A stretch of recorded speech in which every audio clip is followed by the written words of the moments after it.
3 minutes after 11 o'clock, and I'm here for Voices. Socrates couldn't make it today, so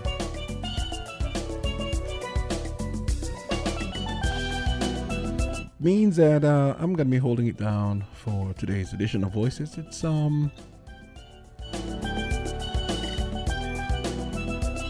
Friday, June 14, as we head up to the middle of the month. It's basically the middle. It's basically the middle of the month. Just reminding folks, people interested in the Father's Day brunch for Four Seasons. Dwyer asked me to give out his number because he won the ticket, but he is giving up his ticket to a needy dad from Nevis. So anyone who thinks they fit the description, any dad, call Dwyer Astafan at 662-4921, and he'll relay the information to us, and we will in turn relay the information to Four Seasons so that you can get your place at the brunch on Sunday, the Father's Day brunch on Sunday at the Under June restaurant. So let's get a word from our sponsors, and we'll get the show on the road. Open mic today. I might table a few issues. Might even read a few comments from. There were some comments from this morning on Island Tea, which came about because of the things we were discussing. So I'll try and do that. Phone lines are open. Any topic you might want to talk about, and we're gonna get the show on the road. So let's hear from Flo, TDC, and Rams. Flo stands with West Indies fans behind We Cricket. Be a part of the excitement when you sign up for any broadband or postpaid plan and get a chance to win a trip for two to an ICC Men's T20 World Cup match in Antigua. Get two chances if you sign up for both. Visit discoverflow.co to sign up or upgrade. Promotion ends June 15. Terms and conditions apply. Flow, official telecom supporter of the ICC Men's T20 World Cup. TDC Financial Services, we're here for you to help you make your dreams come true. Whether your needs are big or small, we'll support you with them all. TDC Financial Services, we are strong. TDC Financial Services, this is where you belong. TDC Financial Services, where money is made easy. Magnum, my brand. Everybody put your Magnum in the air now. From you a drink Magnum, make me see. Take charge of things now your place now. From the river to the beach to the street. Hot Magnum when me have in a me hand there. Here a sipper, she tell me sweet. Look for me watch for your quick time check. Yeah. Right now a Magnum a for your beat. Enjoy yourself every day of the week with a Magnum. My life I forget sweeter. Must be 18 years and older to drink. Drink responsibly.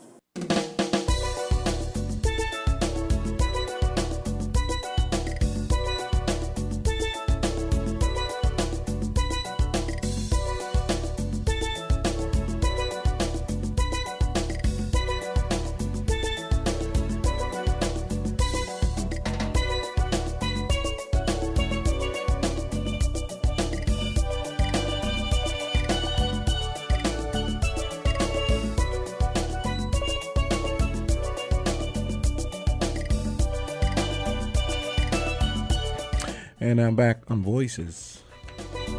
And just reminding dads in Nevis, we've got a ticket that Dwyer Asfan is willing to give up to a needy dad from Nevis. So any dad who meets this description, a needy dad from Nevis, you've got Father's Day coming up on Sunday, the Four Seasons Father's Day brunch. You can call Dwyer Astafan at 662-4921. And he will relay the information to us, and we will in turn to send the information to Four Seasons so that you can get your free ticket. So let's get the show on the road. There were a few comments I think I probably wanted to read this morning. Let's see. No, this morning we were discussing the fact that Antigua apparently has some anti-abortion laws, which I didn't realize. I didn't realize that we had countries that actually had explicit laws against, you know, that stuff. I think I wanted to read a comment that someone said in reference to the abortion issue. In the case where sometimes women have to get abortions because of maybe medical issues and so on, or circumstances that might warrant that serious step. It says, "Good morning. While the woman's is the vessel, of course, the woman is the vessel. There's a whole other life, that of the child. Just because it cannot be heard or seen in the flesh does not diminish the sanctity of the child's life. So it's not so clear cut about the woman's right." Then they go on to say, well, I posted a response. My response was, but the mother's life is just as valid as the child's. No, for example, imagine a case where the mother might die going through childbirth, and then the answer was, every childbirth is a gamble technically. Just saying it cannot be down to the mother alone to decide if a child lives or not. Yes, so and I think Hortensia mentioned this morning that, for example, I didn't know this, that Antiguans apparently come here for abortions, and I would expect that probably means, by extension, probably day after pills and so on, because I know you can get those here. I'm wondering if you can get those in Antigua. It's very possible you might be able to get those because, well, I don't know. I honestly don't know. But I was just thinking about, like, the weird situation where, for example, until recently? No, that's not St. Kitts. I'm getting confused. I know that, for example, there was a rule that applies. It might still apply here. I'm not sure. I remember reading where another Caribbean island had lifted the laws about wearing military prints and so on. But I always said, for example, well, if we're not allowed to wear military prints, why do you allow them to come in? I don't agree with it actually. So if we can't wear military prints, I can't wear a shirt that's in the camouflage colors. So then why do you allow the people who sell clothing to bring them in? So I'm just thinking, I don't know, but I was just thinking I would not be surprised if, for example, in Antigua, let's say, abortion is illegal, right? But you might very well be able to get a day after pill. I don't know, but that wouldn't surprise me. Because it might be one of those things where the pharmacists order this stuff, and the customs people might not be paying attention to stuff like that. They don't know anything about pharmacology and all that, and drugs and all that. So it's quite possible you might be able to get the pill. Someone would have to tell me. But I know sometimes the way governments run, it's like the left hand doesn't know what the right hand is doing, kind of thing. So it's possible. So that was just one comment I wanted to read there. Then there was another one we had here concerning, I think there was an article I saw this morning. I think it's the Barbados, I think it's the central bank governor. Let me see. Oh, yeah. Barbados Minister of Economic Affairs and Investment, Chad Blackman, says the Caribbean and Africa should start looking at trading among themselves in their respective currencies, adding that the United States and European currencies might be less dominant a decade from now. Blackman, speaking Wednesday at the Africa Export-Import Bank 31st annual meeting taking place in Barbados, said that his comments are potentially controversial, but noted that some countries are already trading in their own currencies. So I sent I sent the article to one of our finance gurus. Oh, which reminds me, I didn't send it to our other finance gurus, which I shall do now. Yeah. So the what he's saying is that I don't really, this finance stuff and so on is So it's very arcane to me. So he's saying that Mr. Blackman is walking down a road we do not have clout or capacity to discuss. And he also said BRICS. He said BRICS has expanded, and Saudi Arabia just made a power move to not trade exclusively in US dollars. BRICS, for those of you who don't know, is a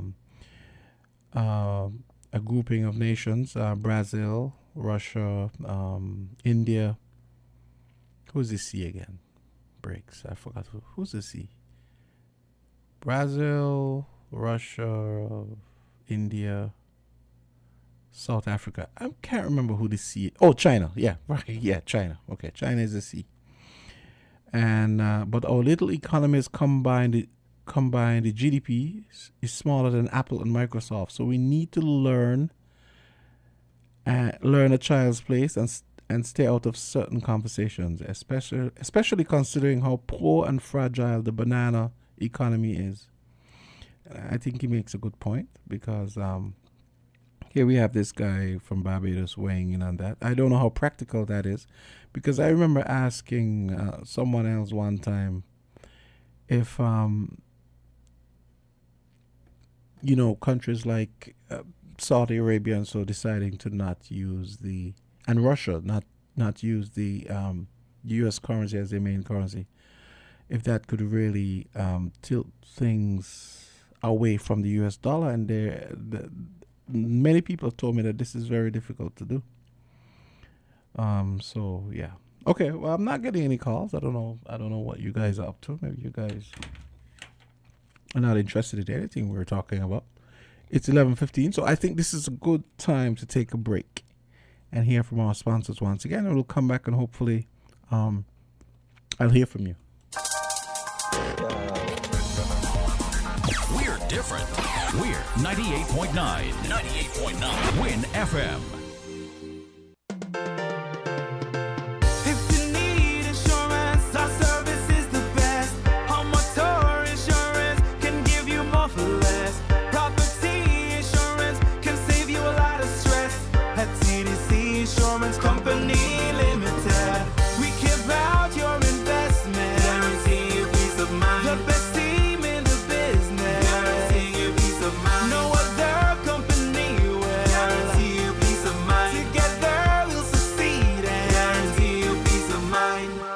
Insurance Company Limited, where you get more coverage for less.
Stands with West Indies fans behind We Cricket.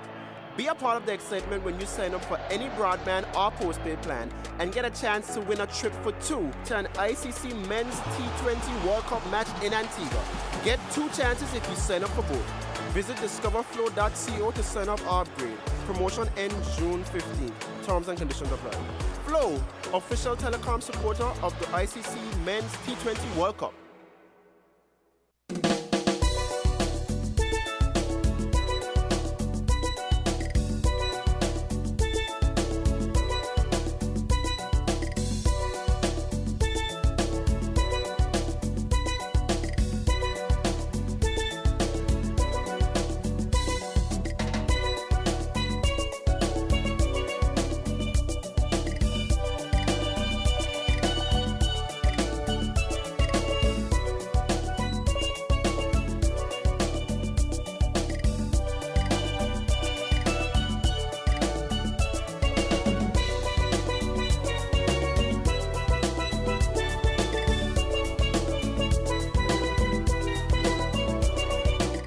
And we are back. Let's take our first call.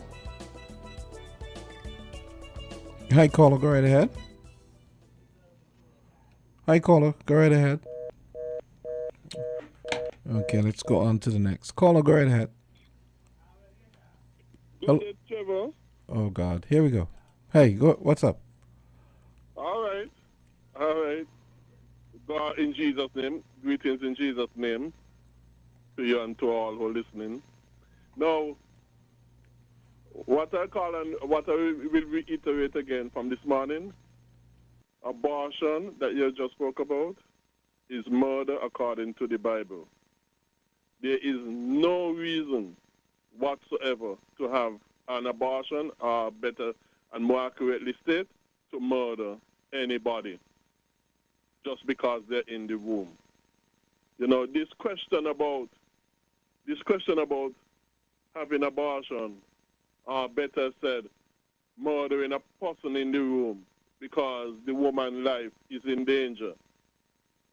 That, according to Everett Koop, who was the Surgeon General during Reagan time, said he never ever come across such a case. He never ever come across such a case. But Gregory, saying you never come across a case doesn't mean it doesn't happen. I mean, that's a very self-centered outlook. I mean, Well, if I live all my life in Independence Square, and someone tells me Wanna Park exists, because I've never gone out to the square, I can say, oh, there's no Wanna Park because I've never been there. So therefore, I mean, come on. No, because the definition of abortion that he is using and which I use as well is the intentional killing, murdering of a child. But you can have intentional killing for life-saving purposes. Maybe the mothers. No. Well, depends. So But never with a child in the womb. No, but never ever been the case. no, I know of cases like that where because of maybe existing condition, some congenital condition that the mother might have, where she might be advised that you might die if you bring this baby to term. Again, the intentional killing refer to that is the direct reason why you go into the womb and kill the baby. That has never been the case to save a mother's life, and the reason why he said that, and I fully agree. No, but suppose I'm not making any judgments either. I'm just saying, but suppose you decide. I mean, we can have the conversation about people being more responsible and maybe using protection so that you don't find yourself in this situation. But suppose the person really doesn't want the child, and maybe they could have been using contraception and it didn't work. Adoption. Put it up for adoption, not murder. Because you doesn't want a person to be around doesn't give you a reason to murder that person. But come back to the case where people like to use to save the mother's life. If a mother's life is in danger of having going to bring a child, then what should be done? And this is what he said, it doesn't have to be intentional. And it tells something that has to be intentional. What Dr. Koop said, and I fully agree with him, is that what should be done is that the child should be taken from the mother and as much as possible try to keep it alive. You don't have to kill it. Okay. And that is why he said he never come across a case where you have to kill a child or murder a child to save a woman's life. I feel like okay, I have to move on to something else, but I feel like in some ways the adoption is almost as bad as killing the child, because imagine the reason I said almost is because think of a case where as a child gets older and maybe the child finds out that they were adopted, and they might he might be thinking, well, why was I adopted? Why didn't my mother want me? And I understand all of that. I understand all that, but the child ought to be thankful to God that mother didn't kill him. murder them. Yeah, that's fine. I understand that. Well, I'm just saying I could imagine what that could do to a child as well. Yes, I do understand. I do understand that point, and that point is well taken. It is well taken. But like I can say, abortion, a better put, murder, is condemned by the Bible, and the culprits, based upon the teachings of the Bible, should be put to death, should be executed because you committed murder.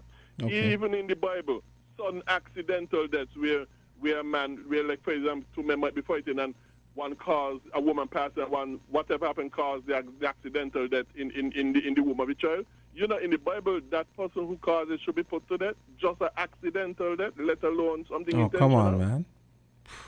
That is what the Bible teaches. That's what the and Bible I stand says. with the Bible 100%. Okay, I wanted to switch gears now because to another issue. So you can call back later. I really wanted to play Dwyer Estefan's commentary on the MSR, the unfolding MSR saga. So I'm hoping this might help to generate some discussion. So here we go.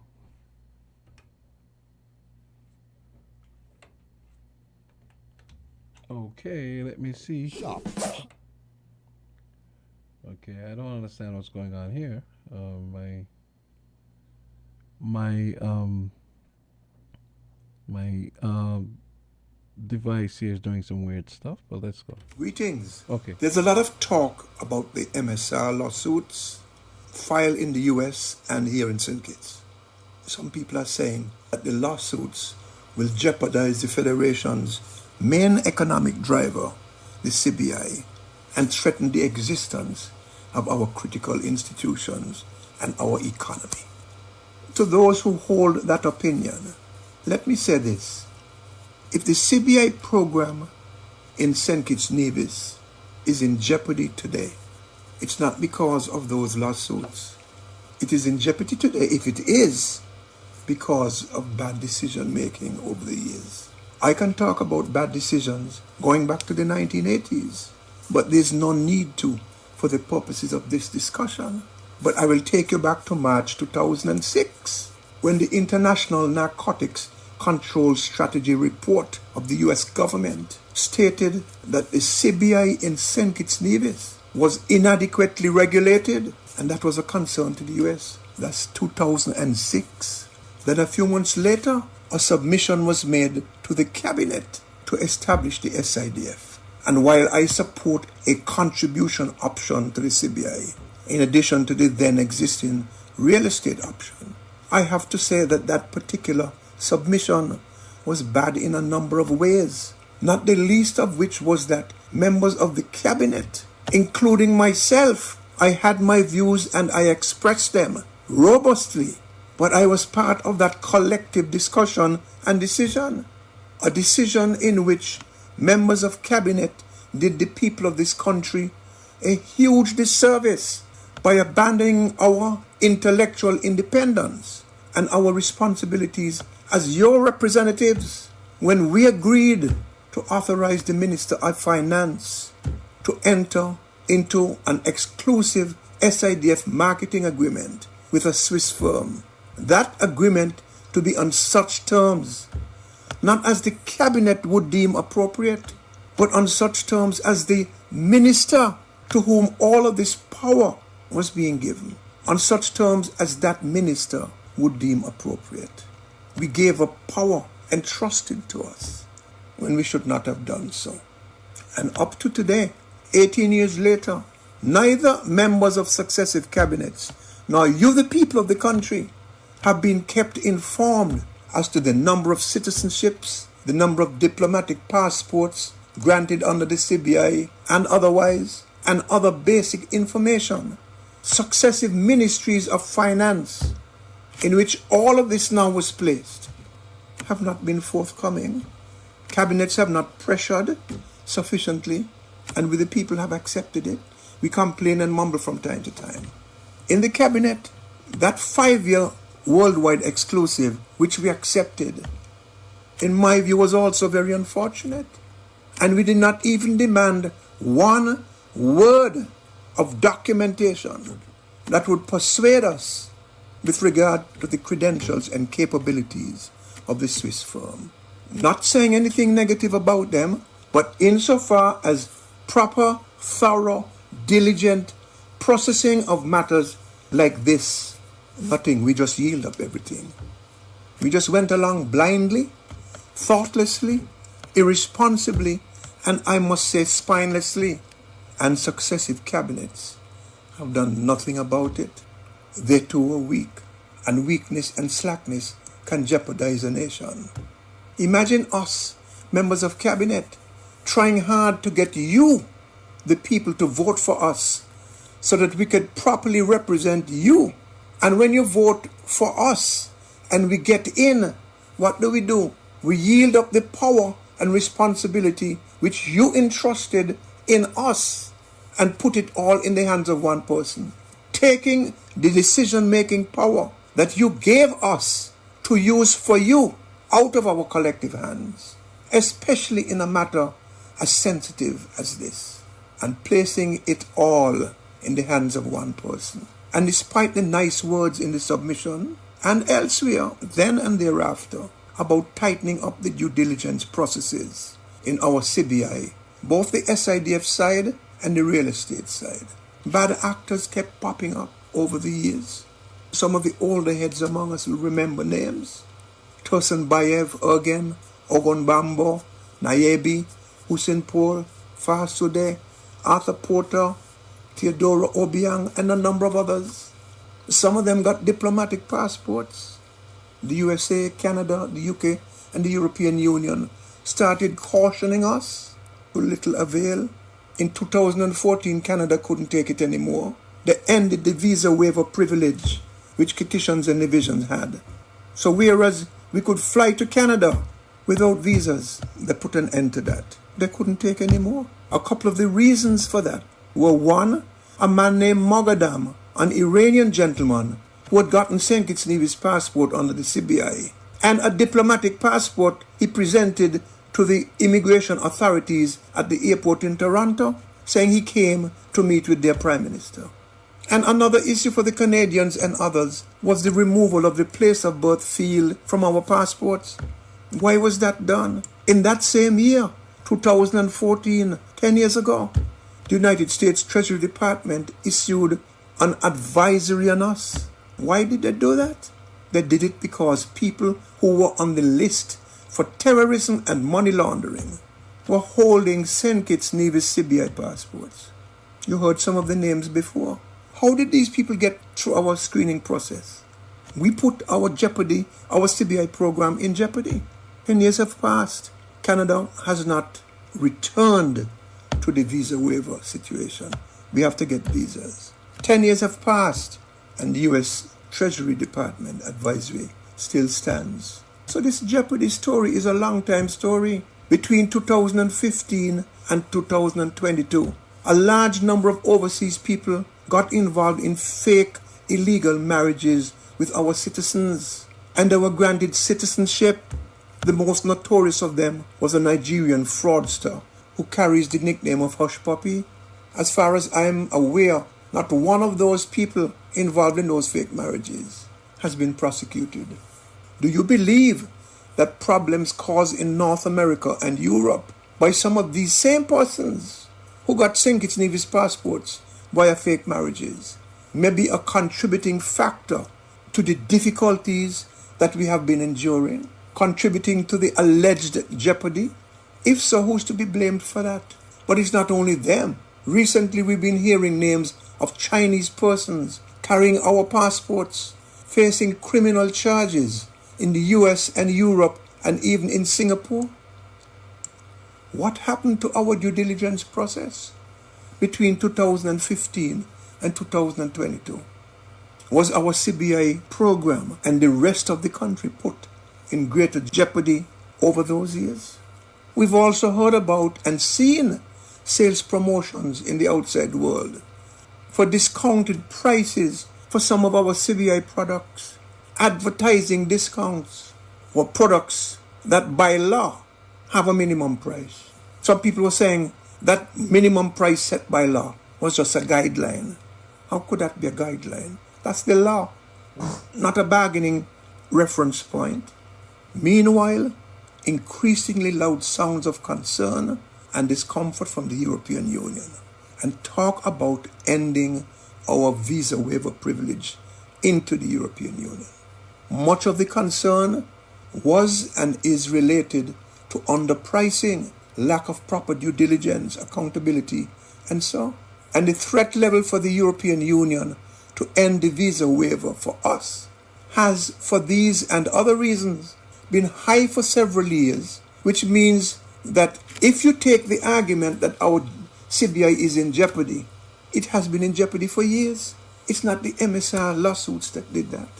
In the same SIDF cabinet submission of 2006, to which I referred earlier, we were told that money coming into the SIDF would be used to fund a range of social and economic projects spanning all economic sectors and all government ministries. The point is that channeling funds into economic and social development projects and creating the platform for the new post-sugar economy and society was the fundamental objective, stated objective of the SIDF. I can take it a step further and say that this, along with helping to keep the government operating and in good standing, would be objective of the entire CBI program. And in the process, our people would be better trained in hard and soft skills and better off, period, with a more vibrant, varied, enterprising and productive private sector and a smaller, more efficient and less costly public sector. So the idea was to generate good money from the CBI and use it for you, the people of this country, so that one day, while we would want to hold on to the CBI as an industry, by virtue of our very success with it, we would no longer have this umbilical and vital need for it to provide such a major contribution to our cash inflows and our economic management and our survival and our excellence. Between 2006 and the present, the SIDF, which no longer exists, and the rest of our CBI generated billions of dollars. The tragedy of it all is that nowhere near enough of that money reached your pockets, your bank accounts, your homes, and your businesses. So despite all of the talk today about a successful CBI, the federal government of this tiny country still spends $250 million a year on an extensive and unsustainable social safety net program. The successes of the CBI should have been translated directly into successes of the people. Less dependency, more personal and collective independence and productivity. The government also subsidizes electricity to the tune of $5 million per month in order to keep prices affordable to consumers who have not benefited from the billions that have passed through our CBI. Not benefited enough, sufficiently to get them where they need to be. And nobody can say that insufficient funds is the explanation, because billions were generated from the CBI, SIDF, and the other options. Too many of our people, in spite of all of that money, are unable to fend for themselves. The government still pays nearly 6,000 monthly and weekly paid workers. What a little country like this. 6,000 monthly and weekly paid employees of the central government with a monthly payroll of about $28 million, which includes pensioners, but does not include statutory corporations and government-owned companies like the cable, ZIZ and Skelec, for example. It is because of this failure by successive administrations to marshal the money and manage the industry right that the CBI and our people have been placed in jeopardy. It's not the MSR lawsuits. And they talk about institutions and the economy tanking because of these lawsuits is scaremongering at its worst. And what is even worse is some of this talk is coming from people who have contributed to the problem. And with the Drew administration, as a result of its oft-repeated commitment to cleaning up the industry, introducing stricter measures than ever before, and properly so, I might say. There has been a reduction in applications. Their action did not and will not kill us. Rather, this is a period of change, transformation that we are going through. And with time, CBI can and will rise again. The point I'm trying to make here is, let us stop scapegoating other people and understand the genesis of the problem and whose fault it really is. And we the people, as we ponder on it all, we must note that how we conduct as a people our affairs, including electing and monitoring those whom we elect, how we conduct our affairs is a reflection on us as a people. What we the people allow our decision makers to do and how we allow them to act is a reflection of us. There's no doubt in my mind that decision makers have gone wrong and that we the people have for the most part done nothing about it. Indeed, the wrong has become systemic in our country to the extent that many, if not most of us, are compromised. This paralyzes a country from making sustainable and genuine progress and from gaining and maintaining the affection and respect of the world.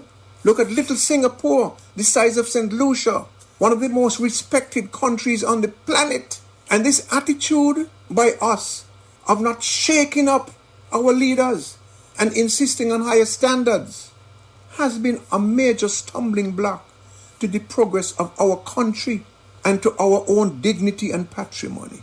Bad decisions by decision makers and not sufficient attentiveness, scrutiny, and action by us. We are as much to blame as they are.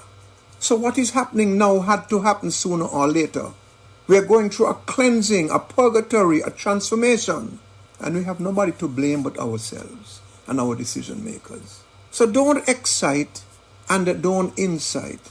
Just let the law take its course, and we shall see if these lawsuits have any merit and what they reveal. Thank you very much. Yes, we should let the law take its course and see what happens. Let me go to the phone lines. Okay, on to the next caller. Go right ahead. Hello, caller. Hello, caller. Okay, so we didn't get that call. So let's go to the break and come back and take your calls. Hello, caller. I'm hearing something, but they clearly can't hear me. Okay, so we'll take the break. We're different. We're 98.9. 98.9. Win FM. Magnum, my brand. Everybody put your Magnum in the air now. From you a drink Magnum, make me see. Take charge of things now your place now. From the river to the beach to the street. Hot Magnum when me have in a me hand there. He are a sipper, she tell me sweet. Look for me watch for your quick time check. Yeah. Right now a Magnum for your beat. Enjoy yourself every day of the week with a Magnum. My life I forget sweeter. Must be 18 years and older to drink. Drink responsibly. Flow stands with West Indies fans behind We Cricket. Be a part of the excitement when you sign up for any broadband or postpaid plan and get a chance to win a trip for two to an ICC Men's T20 World Cup match in Antigua. Get two chances if you sign up for both. Visit discoverflow.co to sign up or upgrade. Promotion ends June 15th. Terms and conditions apply. Flow, official telecom supporter of the ICC Men's T20 World Cup. Shopping with TDC just got much easier. Here's how. Log on to shoptdcgroup.com. Shop at your convenience at any time, from anywhere with your smartphone, tablet, or computer. With our safe and secure payment checkout, you choose the option to pick up in-store or have your goods delivered right to your door. It's that easy. Shop tdcgroup.com, your one-stop online store.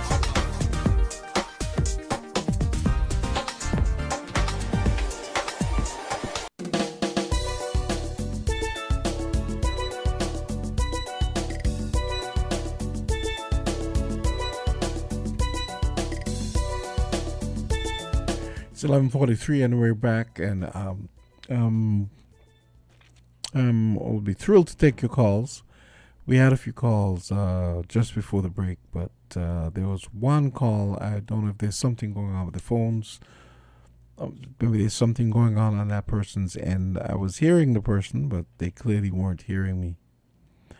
Okay, so yes, the numbers are 466-0989 and 662-0989. We heard Dwyer Astafan's commentary from this Wednesday, and yeah, I think it's important we see where these lawsuits lead and what is revealed as a result. I just my personal take is, it's just exhausting to me that we constantly have to be wondering about our politicians' choice, our elected leaders' choice of association the people they associate with. I mean, it always seems like it seems to be people with less than savory reputations and motivations, because this Martinez guy doesn't seem to be the most, based on what I've read, doesn't seem to be the most law-abiding person. And you wonder why our politicians, why our leaders are constantly getting entangled in these less than savory associations. I just don't understand it.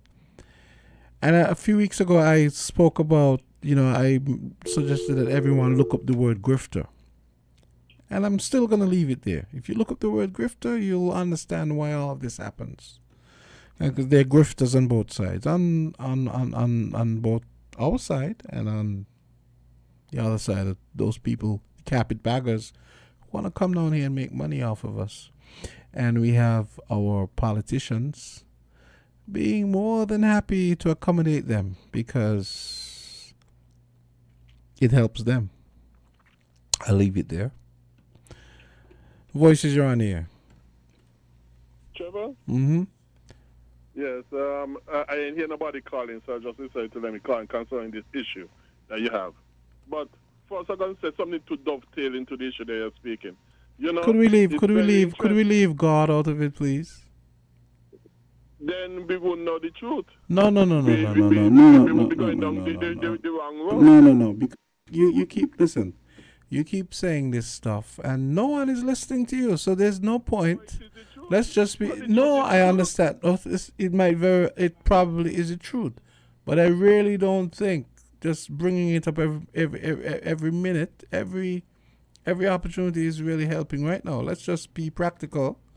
Well, I care for my nation, so I want to see it go. I have to tell my nation where they're going wrong. Because what happened affect me too, no? So I have to tell my nation where they're going wrong. Where they're going wrong is disobeying the Bible. Okay, go ahead, Gregory. Yeah, but what I'm saying is that I want to say something to dovetail into this issue. It's very interesting. When we were speaking earlier about this government outlying gangs, well, to me, the first place you need to look for gangs is in the government. Because they basically outlaw themselves. To dovetail into this CBI program, I disagree with it based upon biblical principles. But even then, and it still shows the wisdom of the Bible. What we don't realize is that the more we demand of government to do this, to do that, to own this, to own that, to control this, control that, provide this, provide that, the more we continually demand of these things and more of our government, is the more and more money government have to find to do all of these things. So, because of the pressure that we are putting on the government to do more and more and provide more and more and such, and the government having to find more and more money, because of the pressure, in order to find the money to do what we are demanding of them, which goes against the Bible, they engage in all kind of unsavory association to make the money, to get the money. And people are talking about cleaning up the CBI program and that sort of stuff. Well, if the government are, because of us unbiblical attitude, are coming under more and more pressure to find more and more money that we are unbiblically demanding of them to do. If they clean up the CBI, it's less money they're going to be making, less sales they're going to be giving. And because they make less money, is the less they're going to be able to do and can't fulfill what we are demanding of them. So therefore, in order for them to kind of fulfill what we are all demanding of them unbiblically, well, not me, but most vast majority of us, how they're going to clean it up, they can't clean it up. And even if they clean it up, it's only going to be very temporary because they ain't going to acquire the money they need to fulfill the demands of the people, the continual increasing demands of the people, which they are unbiblically making of the government. So that's what I'm saying. That yes, we don't like to hear this Bible, we don't like to hear it, but it's the only thing that can save us. It's the only source of truth that can save us. We can't have it both ways. I remember when I was young and I used to be begging my grandmother for money. She said, money don't go on trees. She would say, money don't go on trees. It's only when I come big I realize it. But when it comes to politics, we don't go up. And why we don't go up? We reject the Bible. So we can't have it, but we can't be continually demanding of government these things and X and Y and Z and that sort of stuff, and government needing more and more money and expect them to not engage in these unsavory acts.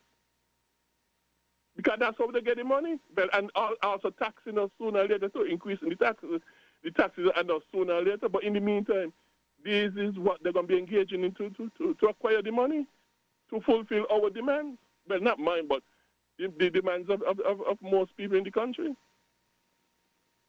So, with all due respect, the more and more I study the Bible, the more and more I see the wisdom in it and how we are destroying ourselves because we are ignoring the Bible and rejecting it.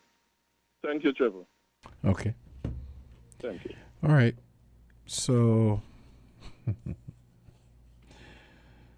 I mean, I take the point. I take the basic point, yeah. But given that no one is interested in living in a non-secular world, at least at a majority level, there's really no practical purpose in just calling and saying this over and over because it's landing on deaf ears. Voices, go right ahead. Good morning. Morning. Hey, morning. Yeah. Mm-hmm. I don't normally like to call in Mm-hmm. talk about bacon. Mm-hmm. But I thought I should really ask a few questions about my good colleague, my good friend there, who just called in. Mm-hmm. Just some background. Mm-hmm. One, I already been making some critiques and making some judgment on individuals and systems and government and so forth. Mm-hmm. I believe there's something in the Bible saying thou shalt not judge. Put that aside. Secondly, is he a qualified theologian? I had any background in theology? Is he a member of a church? What give him the authority to teach us? Is it an opinion? Is it a viewpoint or what? I'm not clear. Every time he come in and tell us what we shouldn't do, what the Bible says. Has he getting advice from people who know more than him, who have shown him and have wisdom and been in touch with the Bible that he can come and preach and tell us what to do and what not to do? I've been hearing him making all these critiques and all these different, beliefs that he has. But he sounds very convincing as if he is a authority of the Bible. I'm lost. I'm listening over and over and over, and I'm hearing him making these things, but he's not a member of a church, from my understanding, and I'm starting to be corrected. Right? He's not a theologian. I'm not sure if he has any historical background. I'm not sure if he knows the Bible has been translated over and over, and there are certain books that was removed from the Bible. He's not telling us anything. He's just critiquing what the Bible says and what the Bible says in his view. But he's not coming across as if he's being taught by anybody. It's an opinion. It's a view. I just thought I would leave this with him, or leave this with you and the listeners. Yeah. Just for them to give an opinion. I leave that. I mean, I stand to be corrected. But if there are any questions, I listen. Yeah. I mean, I keep telling him. I feel, we've taken the point a long time ago, and I don't think that we need to inject. Oh, we need to do things the Bible way in in every single issue that comes up. Can't you just discuss an issue like a normal person without bringing the Bible into it every time?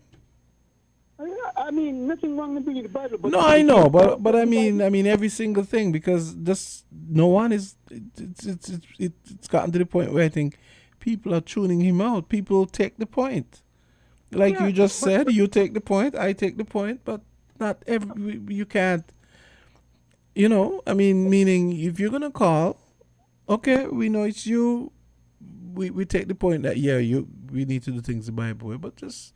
How about we just hash out the issues without necessarily every single time saying the same thing over and over, because people are tuning you out at this point. What is more trouble in your jump, right? Mm-hmm. Is that, from my understanding, he's not a member of a church. From my understanding, you don't have a congregation. From my understanding, you don't talk to people who is more knowledgeable about the Bible than him. From my understanding, he read the Bible and gather it and understand it how he feels and believe it is. And as a result of that, he's telling us this is the way it should be. I believe there are a lot of people more educated and knowledgeable than us. They're theologians, they're historians. The people could tell us about the false Bible. The people could tell us about the slave Bible. The people could tell us about the different books that was removed from the Bible and the translation and the different things that happen in the Bible that we don't even talk about. Mm-hmm. What is troubling is that I'm not sure what authority he has other than an opinion. That is just my take. I leave that for discussion for anybody. I don't want to go on and on. Yeah, okay. Yeah, fair enough. Yeah. Okay. I'm going to take this. This is a good time to take a break. We have the news coming up in about 5 minutes. Found the sound 98.9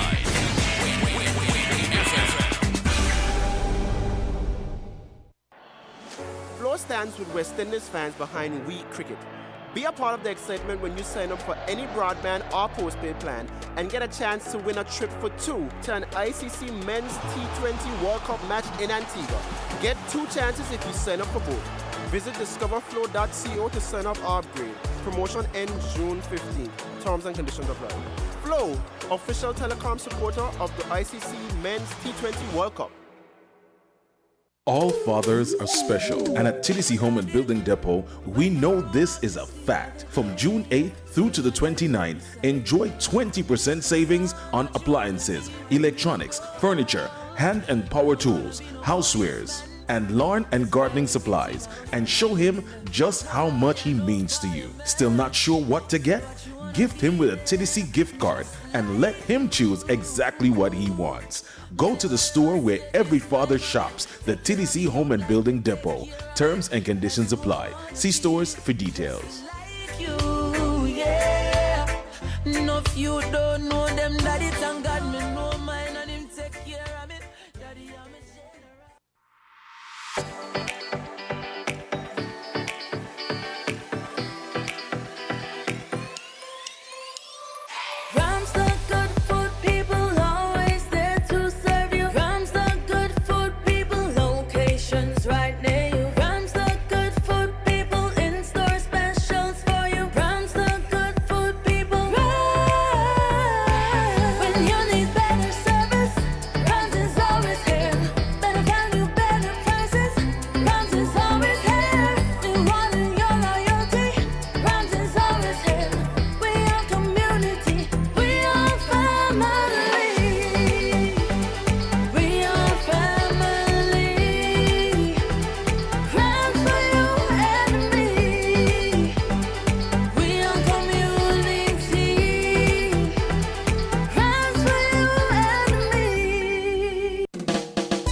And we got 3 minutes to go until news time. Let's go back to the phone lines.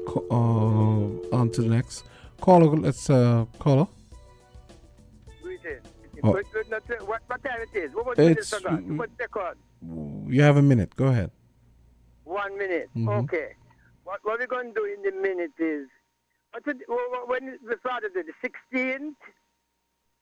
The 16th The 16th, yeah. 2 days, yeah. Well, within if you 2 days' if time. you Today count, is 14, today is 14. if you don't count today, it would be 2 days. Yeah. Beg pardon? No, I was saying if you don't count today, it would be 2 days. Good. Okay then. Okay then. They just say fathers don't get enough big up. And you just say so. True. You know, say say at your mothers they about long time. And you see mothers now, me not say fathers not special, because my father, But I say you see mothers, no, them different.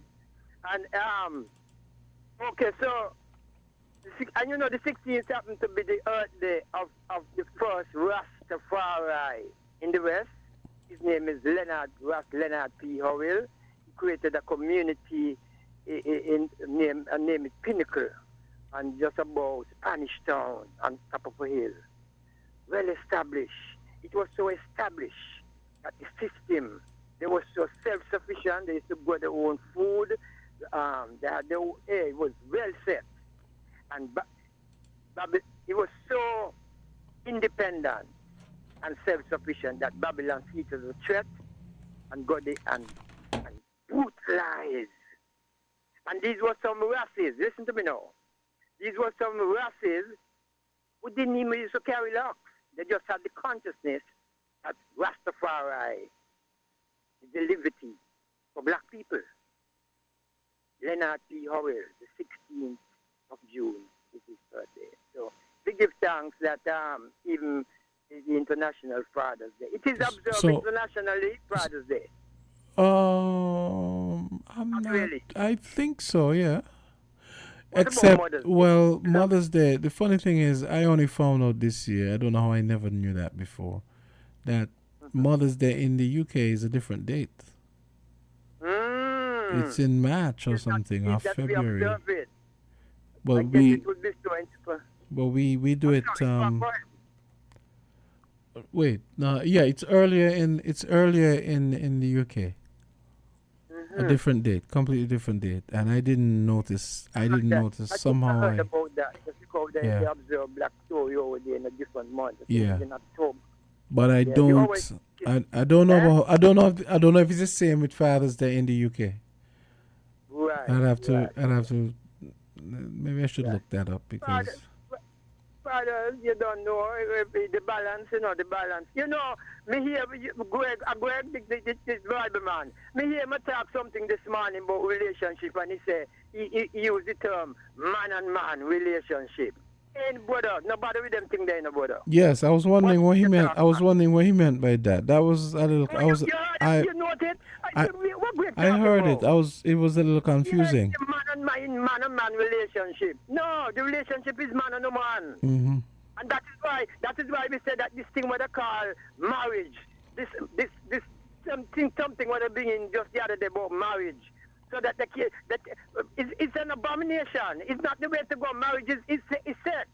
And that is why they make the change and put it like a ring and I do. And then we got man and man are married now and woman are married. Terrible. Fire. Sure. Absolutely.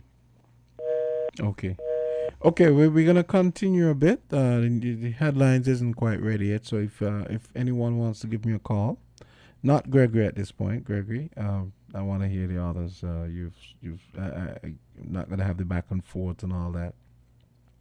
So headlines not quite ready at the moment, so if anyone wants to give me a call in the meantime on any issue, on the MSR issue, or any other issue, Father's Day. That's actually a pretty good conversation. Let me see if Father's Day. Let me see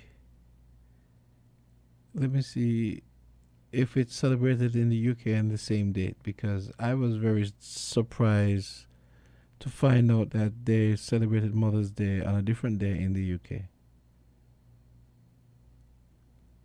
Let me see. Okay, so it's the same. It's interesting. The UK celebrates Mother's Day on a different day to the US and Canada, yet they all share the same day for Father's Day, the third Sunday of June. They also share the same celebration, which tends to be through gifts and cards. So, okay, that's interesting. I wonder why Mother's Day is different though. But yeah, okay. Now, let me see. Apparently, in many European Catholic countries such as Spain, Italy, and Portugal, Father's Day is celebrated on St. Joseph's Day. Really? Which is March 19, as this day is dedicated to Jesus' foster father. Another date on which Father's Day is celebrated in many countries is the third Sunday in June, which is like what we do here. And there are even countries that don't celebrate Father's Day. China.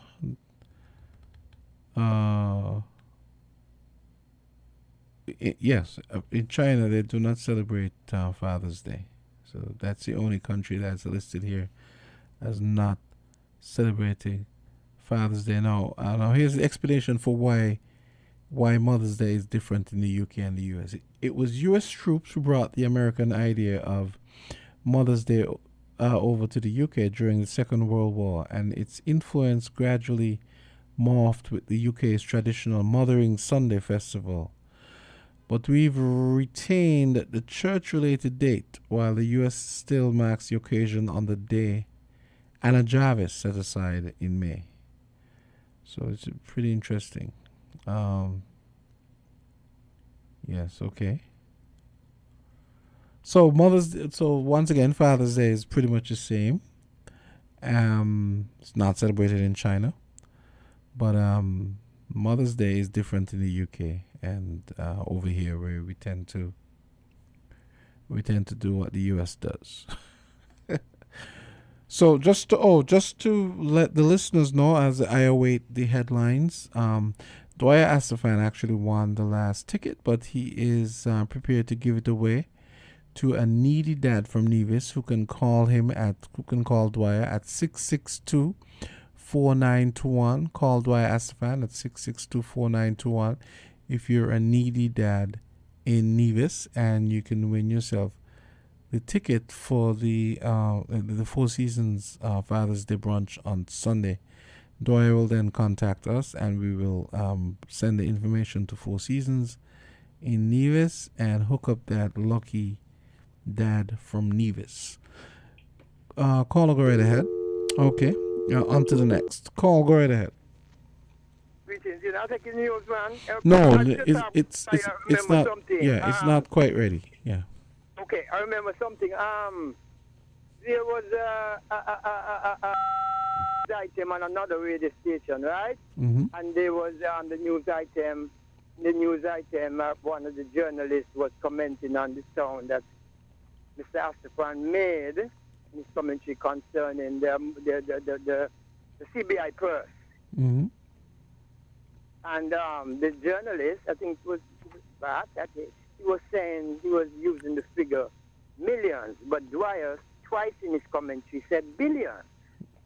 So we just wanted folks to take note of that error and listen to what Dwyer said. Dwyer said billions, and he actually repeated it in his commentary. Okay. He said billions. Billions, yes. But the journalist said millions, so we just wanted to straighten that out. Yeah? Give thanks. Bless you. Great.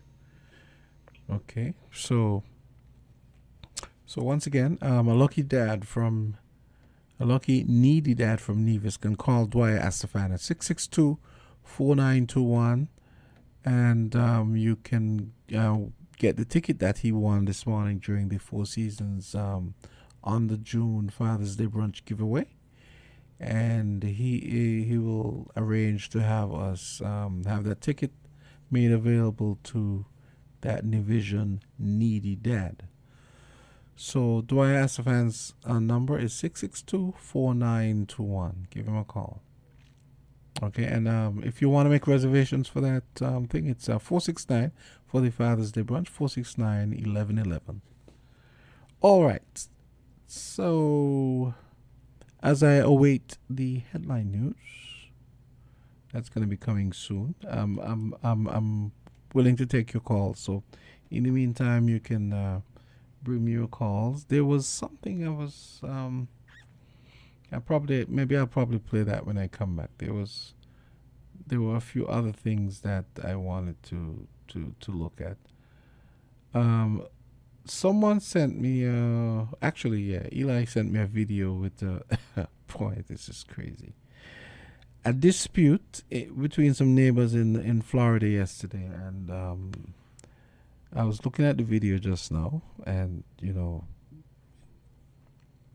I have to go back and listen to the audio to hear what it is they're arguing about. But I saw the guy take what looked like a gun out, and then the neighbor came out of the house, and the neighbor actually. So I'm like, I wasn't sure it was a gun the guy took out, right? So the neighbor comes out of the house. They started arguing. And then the neighbor, the one that came out of the house, he made to punch the guy. And then the guy just shot him like 6-7 shots. And I'm like, so it really was a gun. Because, I mean, what kind of crazy person? You see someone with a gun and you attack them first? Trying to throw a punch? It's crazy to me. But I'm going to have to listen to the audio and see exactly what's going on. So I just had a call coming in there. So keep the calls coming. In the meantime, I'll tell you when the headlines is ready. So it's 9 minutes after 12. We apologize for the fact that the headlines are not ready, but they're working on them. Through no fault of our own, the headlines was not quite complete, so they're working on that at the moment. So keep your calls coming in the meantime. Now, okay, here we go. Voices, you're on the air.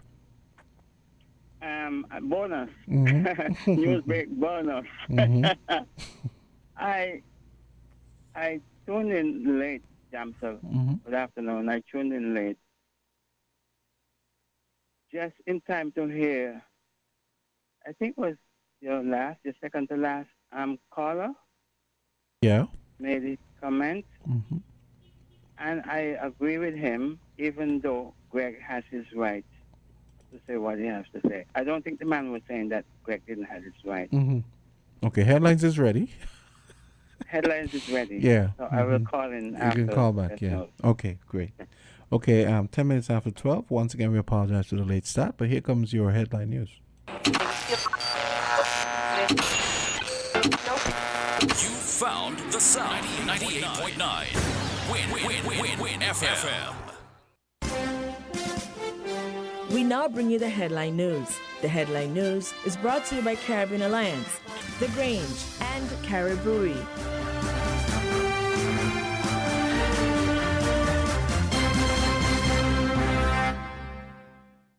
Did you know that the Grange Healthcare Facility is the first purpose-built, non-governmental healthcare organization on St. Kitts?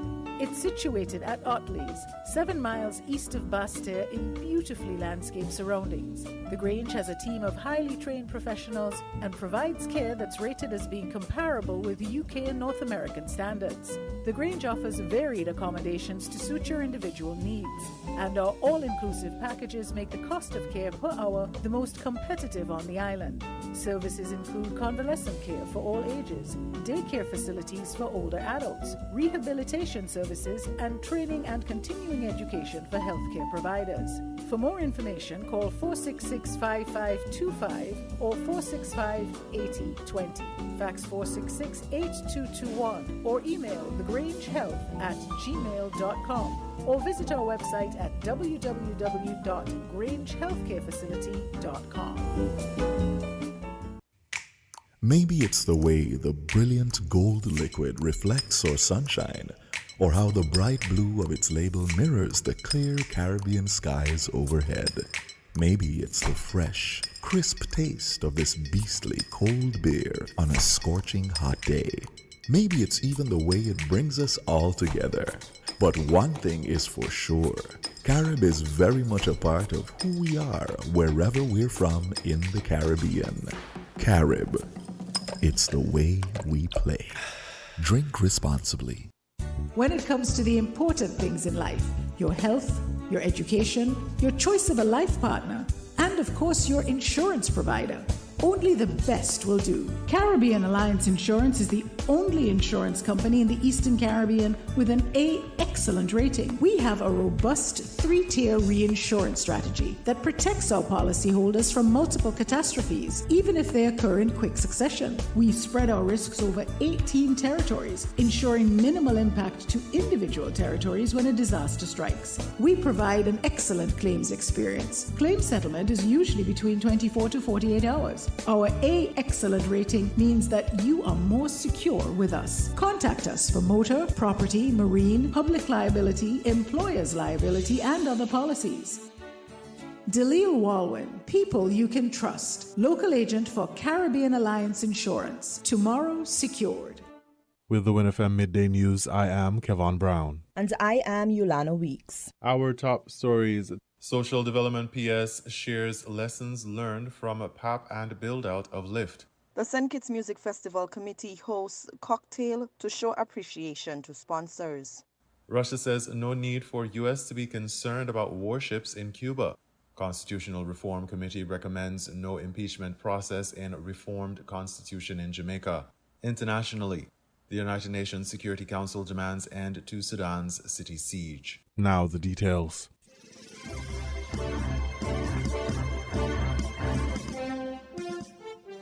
On June 13, 2024, Minister of Social Services, the Honorable Iseline Phillip, held a press conference to officially unveil the changes made to the Livelihood Improvement for Family Transformation LIFT Social Assistance Program and to share the lessons learned from the previous Poverty Alleviation Program, PAP. The LIFT program is the St. Kitts Nevis Labour Party administration's upgrade to the previous PAP program. Households earning less than EC $3,000 were awarded $500 for financial assistance under the PAP. After reviewing the program and several changes, PAP beneficiaries were reduced from 7,400, and one of the most impactful changes is the reduction of the eligibility threshold. The new income threshold is set at $2,500 grossed monthly and clearly indicates the program's focus on the most vulnerable families. Azilla Clark, Permanent Secretary in the Ministry of Social Development and Gender Affairs, shared lessons learned from the operation of the PAP that led to the changes. The two most critical ones, earlier the classification was household, and household was anybody occupying a physical space. Owing to the changing nature of family systems, you actually have persons in the same physical structure that do not all contribute to one dream. They contribute to their own individual subsets of dreams. And so having one investment of $500 into that household was more contentious than supportive. That's why we've transitioned now to families. And families is both your biological and the ones that you choose to make up. So whoever you choose to be your support system, that is the family unit that you're registering for LIFT. And it is possible for multiple family units to be whether in the same structure or on the same property area. So that those are some of the challenges. And then, as the minister indicated, the income threshold. The $3,000 was an attempt at the economic indicators. Because we do not manage and affect those as an island state, we import most our energy costs, all of those outside of our control. We've now indicated it that it will just be tied to and support for those that are minimum wage or less. That is contributing to our definition of who the most vulnerable is. That definition changes both based on the information received in the ministry, statistics from sustainable development, and other indicators. So as I stated, we look forward to learning more about the experience of the most vulnerable to be able to improve our responsiveness. The PS also shared some lessons learned from the build-out of the LIFT. Lessons learned in the build-out. A lot of persons are explaining individual circumstances, which many would feel that we are not sympathetic or empathetic to. The program is designed, eligibility is solely upon income, not your specific circumstance. Once you are approved for the program, we get to explore that individual circumstance that is causing concern to you. As the minister indicated, budgeting, housing quality and rental rates, um, co-parenting, child maintenance, absence of income sources to households. So these are all now our opportunities to do the policy and legislative work to be able to close those gaps for more individuals and families. To illustrate the other ways in which the Social Development and Gender Affairs Ministry can assist people in need, Clark pointed to some of the different programs available. I want to take this opportunity also to highlight some of the additional programs for which the ministry is responsible for. Later this month, I think it's Monday also, we are launching the School Uniform Assistance Program. And that solely grants assistance to vulnerable parents to receive uniform assistance. We also have medical assistance for children specifically, and then all adults. And this is up to a maximum of US $5,000, and it is paid to the medical institution to address medical needs, which range as easy as prescription drugs to complicated specialist surgeries and intervention. We also have burial assistance. We target and pay particular attention to prioritize those that are coming from the hospital, the Carden home, and others who have no family or support to give them a graceful interment. That's our priority, but of course it is open to the general public.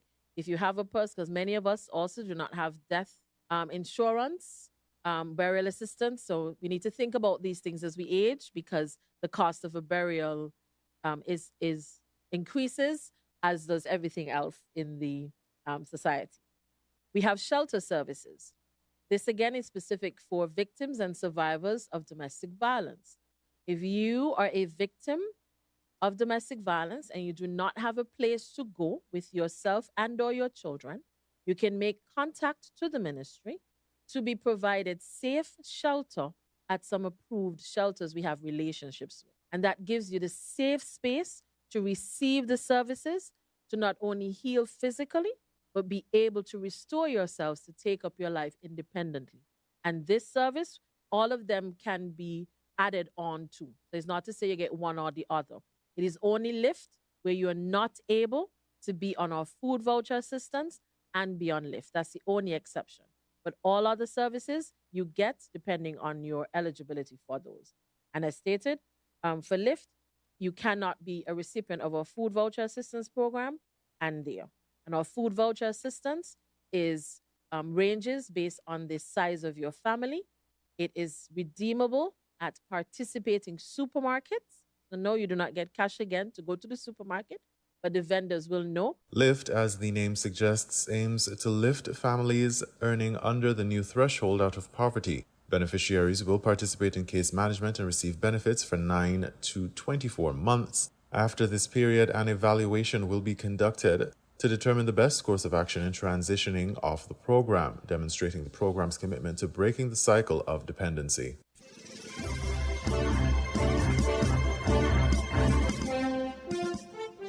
The St. Kitts Music Festival Sponsor Appreciation Cocktail was held on Tuesday evening, June 12 at Palm Court Gardens. Chairman of the St. Kitts Music Festival Committee, Alistair Williams, lauded the sponsors for their continued contributions to the success of the event. For 26 remarkable years, these visionary companies have stood by our side, fueling the magic of music, culture, and community. Your unwavering support has helped to propel the St. Kitts Music Festival to higher heights. The St. Kitts Music Festival Committee Chair highlighted the platinum sponsors Carrie Brewery, St. Kitts Marriott Resort, Tropical Shipping, St. Kitts Nevis Anguilla National Bank, St. Kitts Electricity Company, and the St. Kitts Tourism Authority for their consistency and the commitment to the event. Allow me at this time to express our profound gratitude to our platinum partners, Carrie Brewery, St. Kitts and Nevis Limited. Their unwavering commitment has been the heartbeat of this festival since its inception. The St. Kitts Marriott Resort, who has also provided world-class hospitality services for the music festival since opening its doors, accommodating some of the biggest names in the music industry. And of course, Tropical Shipping. Since 1996, they too have been a steadfast partner, ensuring that the rhythm of the festival reaches our shores. Other platinum sponsors that we are grateful for includes the St. Kitts and Nevis Anguilla National Bank, the official bank of the festival, who has been steadfast in offering efficient, reliable, and stability in all our banking transactions. To the Powerhouse Kelec, we thank you for your services always. And of course, we want to also acknowledge sister agency, the St. Kitts Tourism Authority. Your continued support is extremely important and have helped us to move the festival from one level to another. And we thank you for your support over the years. The gold, silver, and bronze sponsors and the festival contributors and donors also receive recognition, for they too have generously supported and made specific commitments to the St. Kitts Music Festival Committee to ensure that the event meets the expectations of the artists and patrons. Join again to support our gold, silver, and bronze partners. They are the St. Christopher Air and Seaports Authority, The Cable, Azul Printers, Flow, SL Hosford and Company Limited, Island Auto Supply, Quartz Ready Cash, who is always ready when we are, Bullseye Auto Rental, Solid Waste Management Corporation, ZIZ Broadcasting Corporation, and TDC. It will therefore be remiss of me if I did not highlight our festival contributors and donors.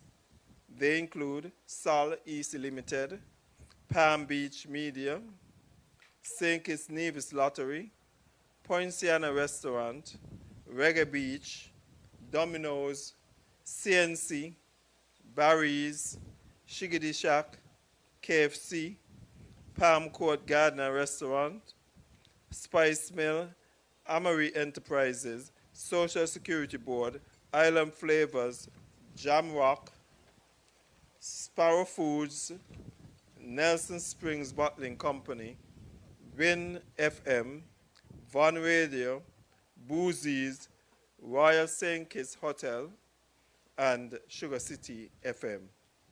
Thank you for being the notes that compose our festival's melody.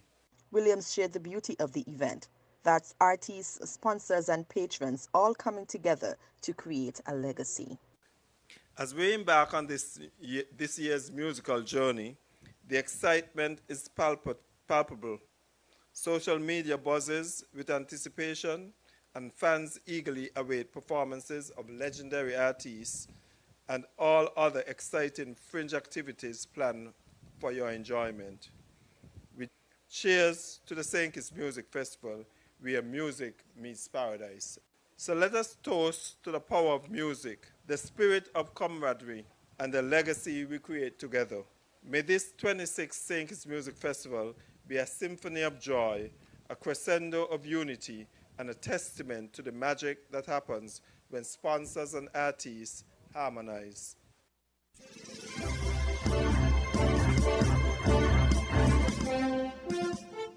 In regional news, Russia says no need for U.S. to be concerned about warships in Cuba. Constitutional Reform Committee recommends no impeachment process in reformed constitution in Jamaica. Those reports and more from Carib Update. Russia said on Thursday that the United States should not be nervous about its warships in Cuba, but that the West appeared deaf to any diplomatic signals from Moscow and only took notice when the Army or Navy took action.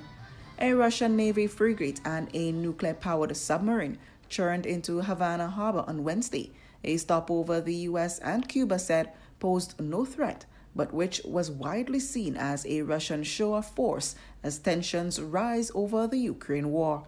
White House National Security Advisor Jake Sullivan said there was no evidence of Russia transferring any missiles to Cuba, but that the U.S. would remain vigilant.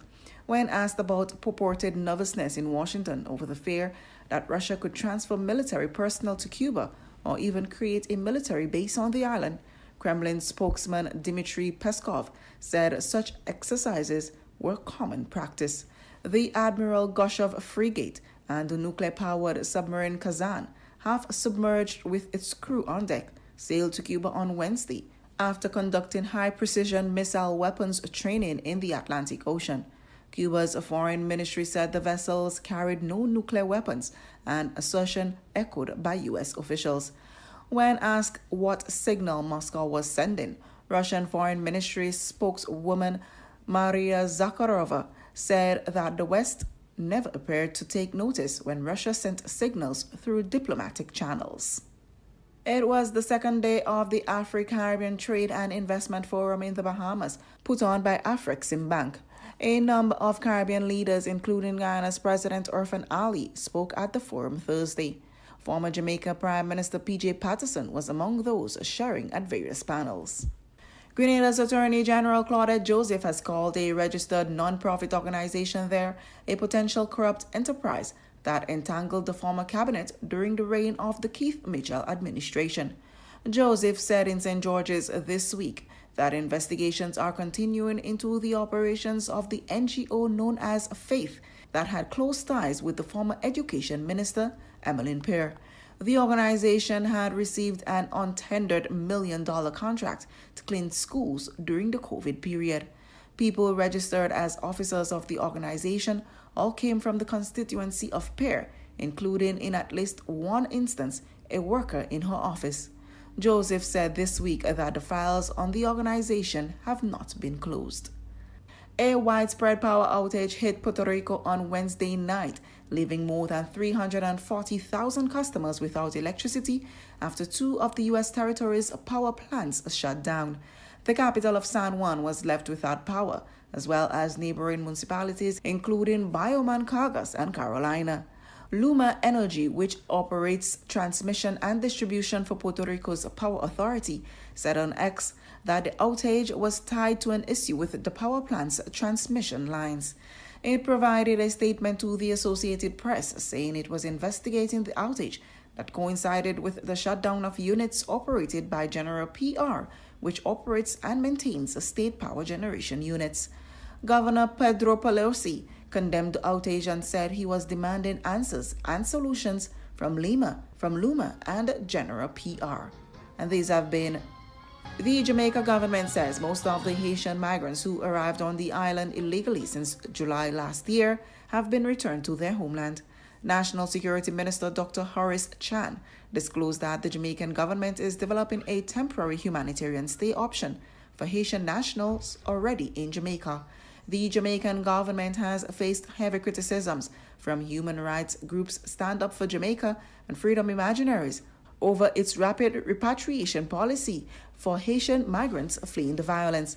The government insisted that it did not possess the resources to house the Haitians, some of whom had applied for asylum. But in his statement Wednesday, Chan argued that the temporary humanitarian stay option being explored by the administration is contingent upon successful background checks, security screenings, and meeting other prescribed requirements for Haitians already in the island. Chan said some migrants have applied for asylum in Jamaica, while others face various charges in court. Jamaica's opposition People's National Party, PNP, is distancing the party from statements made by its Senator Damian Crawford regarding funding for education. Senator Crawford hinted at a potential 1 percentage point increase in the general consumption tax as one of several approaches to generating additional funds for the education sector. The party said these comments were made in the context of exploring different ideas and were not a reflection of the official position of the PNP. The Jamaica Constitutional Reform Committee has recommended that an impeachment process should not be included in the reformed constitution.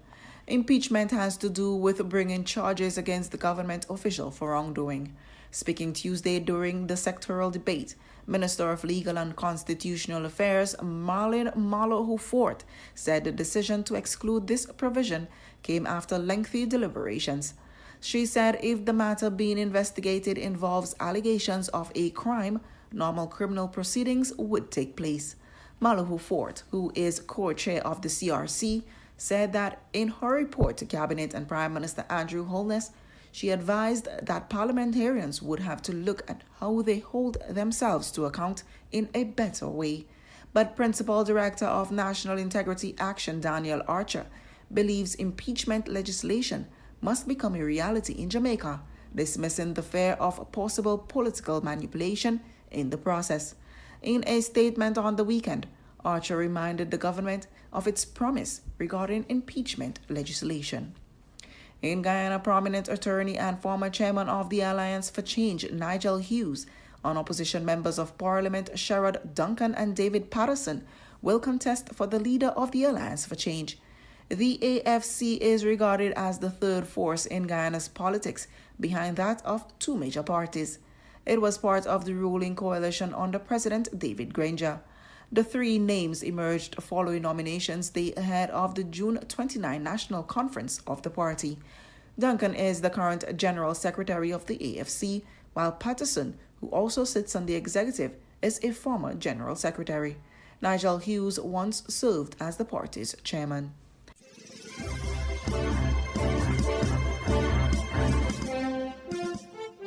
We now bring you these international reports.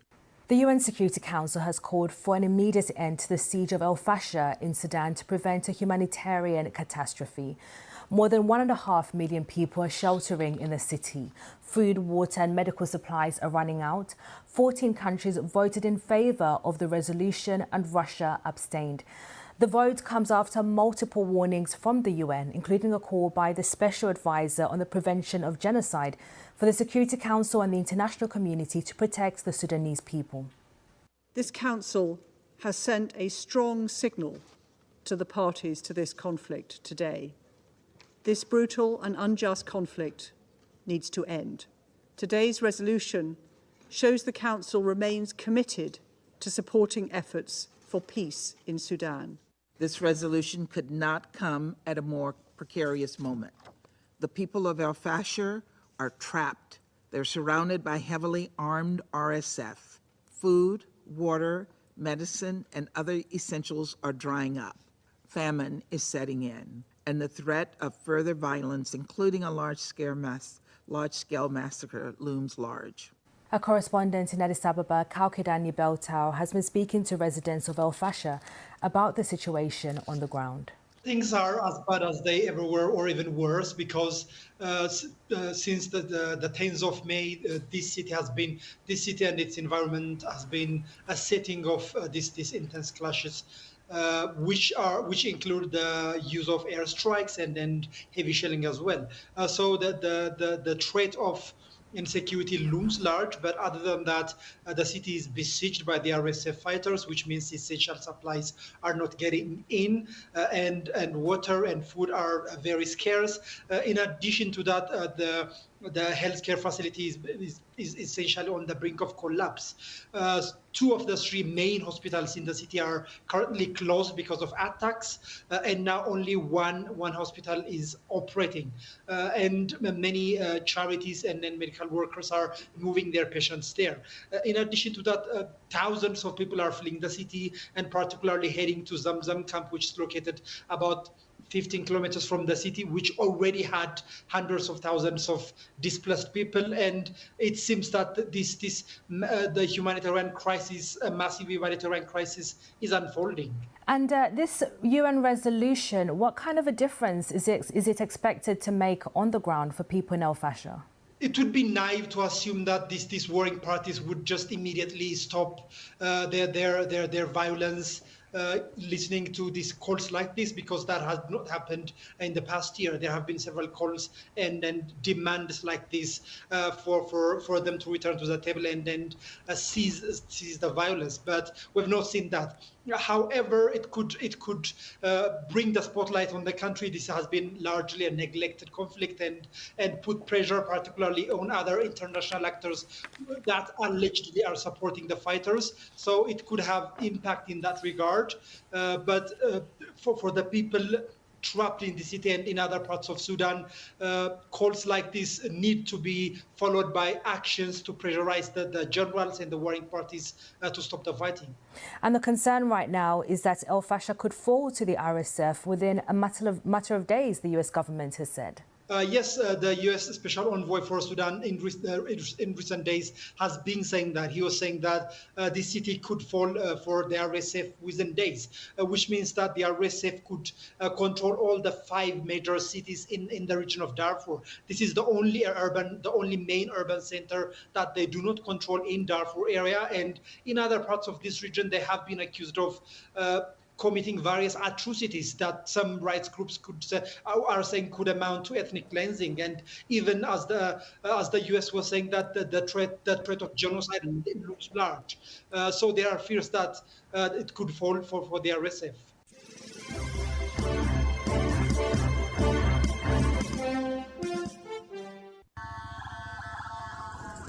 The pace and intensity of the confrontations between Israel and Hezbollah is growing. So is talk of a wider war. Villages along both sides of the border, depopulated and attacked in the past 8 months. At times, the strikes reach further inside. We are here. This is the Nakura point. Everything is okay here. We are working and everything is fine. 20 kilometers north of the border is the Lebanese city of Tyre. Many here have got used to the not-so-distant sound of explosions and fighter jets breaking the sound barrier. Yeah, we can see everything. We can't see when they bombing on Nakura and on the border here. But we are not afraid. We are not like them.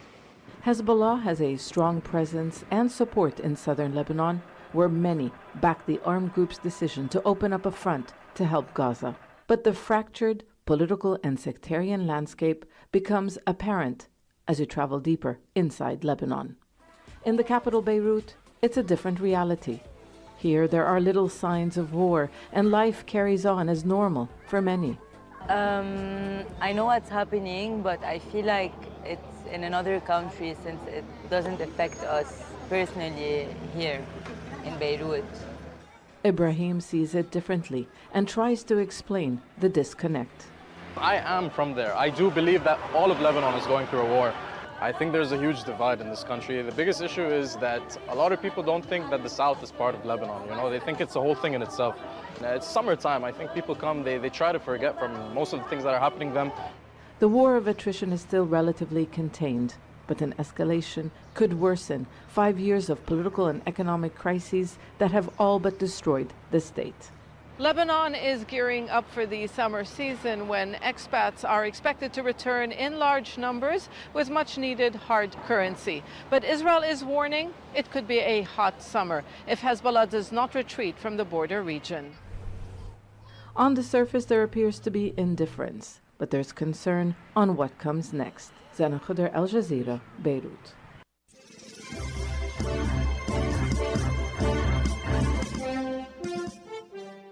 South Africa's parliament is meeting for the first time since the ANC lost its majority in elections last month. The ANC has been holding talks with other parties to try to forge an unprecedented national unity government. One of the new parliament's first jobs is to choose a president. Cyril Ramaphosa is widely expected to remain in office. Well, we're now joined by our Africa correspondent Barbara Plett-Usher, who's in Cape Town, where South Africa's parliament sits. So, Barbara, this is a historic day for South Africa. Just talk us through what's expected today. It really is an historic day, Catherine. So the agenda for today is for members of parliament to be sworn in. Then they need to elect a speaker and a deputy speaker, and then the president. And in the past, this was fairly set piece because the ANC, the African National Congress, has always had an outright majority, so people knew what to expect. Now it doesn't have an outright majority, and it hasn't yet been able to form a coalition or a national unity government, which is the attempt. So it's quite unclear what the future holds and how things will proceed. Now, you don't need that kind of government agreement for all of this to go forward, so we do expect those votes to go forward. But the ANC has indicated that one of the parties that is going to join or that is interested in joining this national unity government is its historic opponent, the Democratic Alliance. This is a free market agenda party, which is at odds with the ANC's left-wing traditions, and it also has a reputation for representing the interests of the white minority, which it denies, but it is something that many people within the ANC feel. So that kind of negotiation has been quite fraught. And we've had one of the party officials say just in the last hour that they are negotiating their own agreement with the ANC about power sharing within this national unity arrangement. And unless that agreement is finalized, the Democratic Alliance will not vote for Cyril Ramaphosa, the president, who is also the head of the ANC. So there's some last-minute brinkmanship going on here, Catherine. She did say, this official, that she figured it could be sorted out. They thought they had an agreement at 2 a.m. this morning, and then some issues arose and they were trying to get the last words and the last paragraph sorted. But nothing is sorted until it happens. So that is very unprecedented in terms of the way these parliamentary inaugurations usually work. Well, we can now focus and get some analysis on this historic day in South Africa and speak to the public policy specialist at Wits School of Governors, TK Poe, who's in Pretoria this morning. So it seems, as Barbara was saying, this is also played for in the last few minutes before Parliament is due to sit. Why is this still happening? Why hasn't the ANC been able to reach an agreement specifically with the DA? Morning. Well, this has to do with the nature of South Africa's constitution. Post-election, both parties were given 14 days as per the constitution to try to resolve this. The unexpected result has meant that a lot of people are cobbling policy ideas and some negotiations together now. And it's not been a smooth transition, especially within the ANC, as your presenter has said, that these are two historic parties that have not got along very well. So literally trying to patch things together in the shortest space of time, and that really has brought its own challenges. And what kind of coalition, what kind of government do you think could emerge out of all of these negotiations? Well, it's going to be one of expediency and just focusing on probably 3 or 4 key critical things affecting South Africa, namely the high unemployment rate, the infrastructure backlogs, and questions of corruption. Apart from that, both these parties really don't see eye to eye in many other things, so they're going to try to keep it as simple as possible. And it's maybe just also important to highlight that there's a third party in this, which is the IFP, which has traditionally been based in KwaZulu-Natal. So it also brings in its own challenges and trying to sort out who gets what in this arrangement. How do you think South Africans would view a coalition between the DA, the IFP, which are more on the centre-right, and the ANC? Because a lot of the votes went to parties like the EFF as well as Jacob Zuma's MK party. How are South Africans viewing this coalition? In the long term, they'll judge it according to results. If it does look like they're finally getting to grips with many of the problems affecting South Africa, many people will just bear it out. However, if it looks unstable and it doesn't really give people the result that they want in the first 2 or 3 years, it will be seen as a mistake, and both, especially the ANC and the Democratic Alliance, they're going to be seen as losers in this going forward.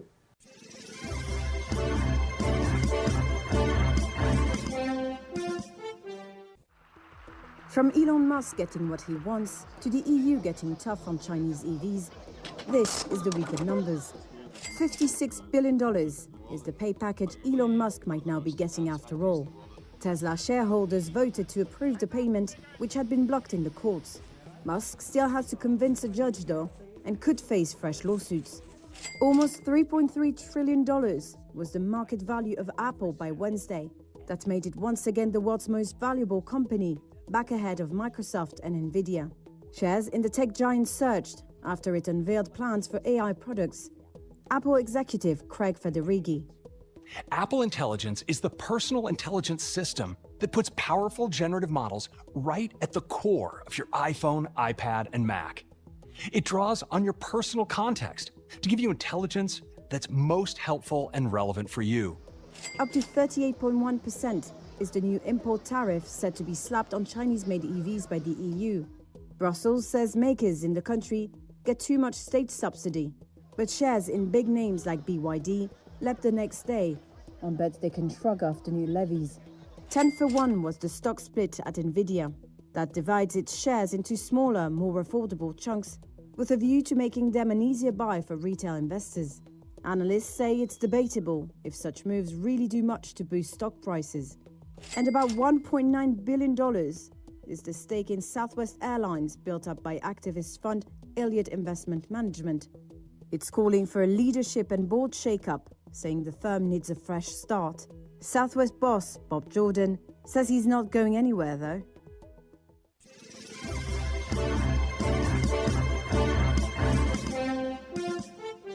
You were listening to the Midday News on WINNFM 98.9. The headlines?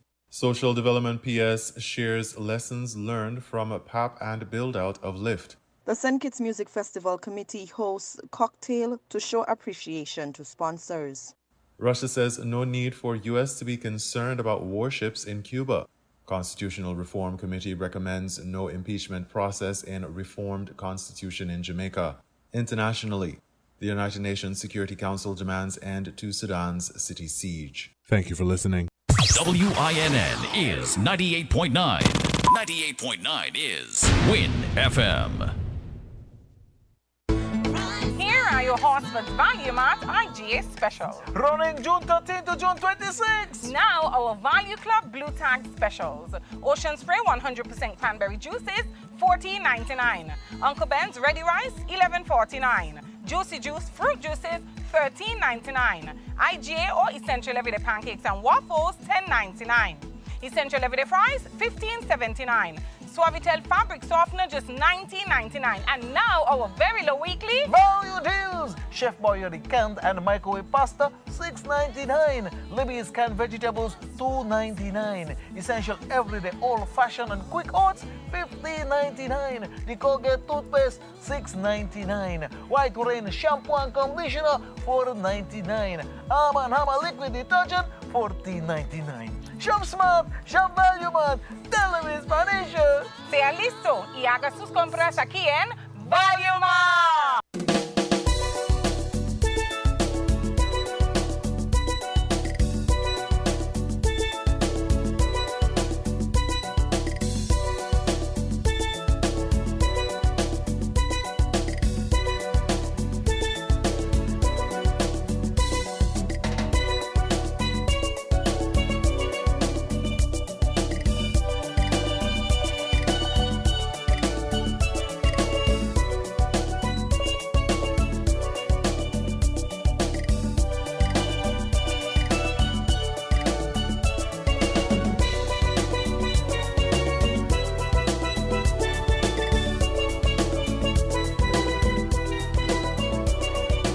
It's 12:51 and it's time to resume Voices. Second half brought to you by Hosfords, and you just heard from him. So we can go straight back to the phones as we've got a call. Okay, so I'll be glad to take your calls as we resume. So feel free to give me a call. Okay, here we go. Voices, you're on the air. Hi, Jamster, I'm back. Hey. Thanks for the bonus. Serious though. Jamster, I want to pick up from where I left off there with a fresh voice. I like his perspective. And even though Greg has the right to weigh in on, we don't have the monopoly. And the gentleman touched on some things that the 66 books of the Bible, the canon of the King James Version of the Bible, only comprise of 66 books. For instance, the Ethiopian version has 81. I think the Catholic version has some 70-something. A few books short of the Ethiopian version, like a book like the Enoch, the Book of Enoch. It was James Bruce back in the early 1900s who went to Ethiopia on an expedition and brought back a copy to the West. So yes, the gentleman is right, because do the general public knows what these books entails? What would these books bring to the discussion? Whereas We read in the 66 books of the King James Version and we just come up with conclusions. And the conclusion would be extended had we had information of the book of Enoch, the book of Jubilees, the other books. You know, the other books of the Bible, why were they exempted from the King James Version? He made mention of the slave Bible. And so, yes, but I tell you what, within the Christian spheres of the West, there are some evangelicals who has this notion that they have the sole authority over the Bible and the way they behave. It redounds to what we call cognitive dissonance. Being repetitive, and being judgmental over people's soul as to where their soul is going to go, as if we went there. Our souls that has been, you know, being purified, and we come back now, and we have the soul authority to tell others where their soul is going to end, going to be. And so we need to remove from that, because it just like, it's not who we are, it's not who we're supposed to be. And Greg's soul is as precious as anyone else's soul. And I think he means well. But that's what is a part of the game. That is a part of getting so into the religious dogma that you feel you have this authority to really want to determine other people's future. And it's not nice. We can have a discussion. We can have a nice discussion and do it like that. But that's not the sentiment what the man would have gotten from this discussion. And the gentleman is not alone. There are other thousands of people who is probably being turned off by this radio program, because Greg bombards every not all, I would not say all, but most of the talking points in like the Island Tip Morning and like Voices. And he doesn't give it a rest. He feel like he have to come back and give an answer, because he has all the answer. He has a monopoly on all the answers. And that is not so. I don't want to find myself in that position. I have a contribution to make. Greg has a contribution to make. Other people have a contribution to make. But I don't want to find myself like feel like I have the monopoly on all the answers, and I cannot quiet myself if I hear someone calling and report what I had to say. I feel like I'm compelled to call back in and make some correction and give my own clarity and definition as to what I was about to say. It's not nice. And as for attacking our women the way he does, it is from the Bible. But the irony is that the most churchgoers are women, and they don't stand to correct Greg and say, hey, there's politics in the book. Here is it. It seems like there was one time when the woman was so expelled that the male decided, no, we have to keep them in their places. We can't allow them to come because they're making us feel small about the theology and what. Case in point, there's a part where they call this lady a witch. The witch of Endor. Well, no prophets was there to tell the determination as to how Saul was going to end up, what was going to be his fate, what's going to be his destiny, and the children of Israel were waiting for a prophet to tell them good news. They had to go all the way to the cave to where the lady was to find out. And the lady had the gift to bring up Saul, to bring up Samuel, the prophet, and ask Samuel, let me know what your prophecy is about the fate of Saul and the future of the nation Israel. They discard the woman, and you know what they call the woman? A witch. One of the names that really will discourage our mothers from not wanting to exert their gift that was given to God, from God, or whatsoever. All of those things, there's a politics within the book against our women. It has happened repeatedly, and for the life of me, I don't understand All of these women, they go into the churches and they're swallowing this thing. I grew up in Newtown, Miss Beach and other women who were pastors. And when you go to the church, we as little boys used to go to there because it seemed like the ladies was catching a spirit. Similar to what is happening in West Africa when you're in chant with a spirit. I come to realize that is wow. Come on, man.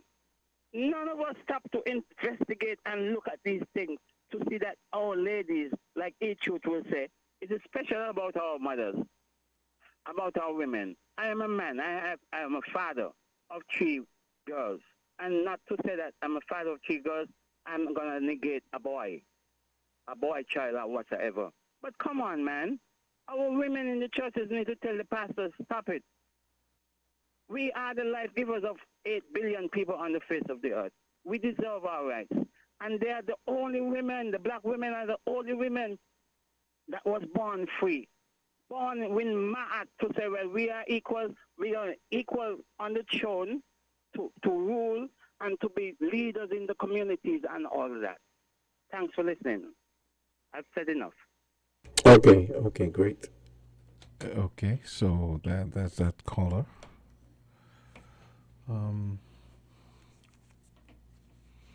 Expressing, I guess, partly expressing his his frustration with Gregory's weigh-ins.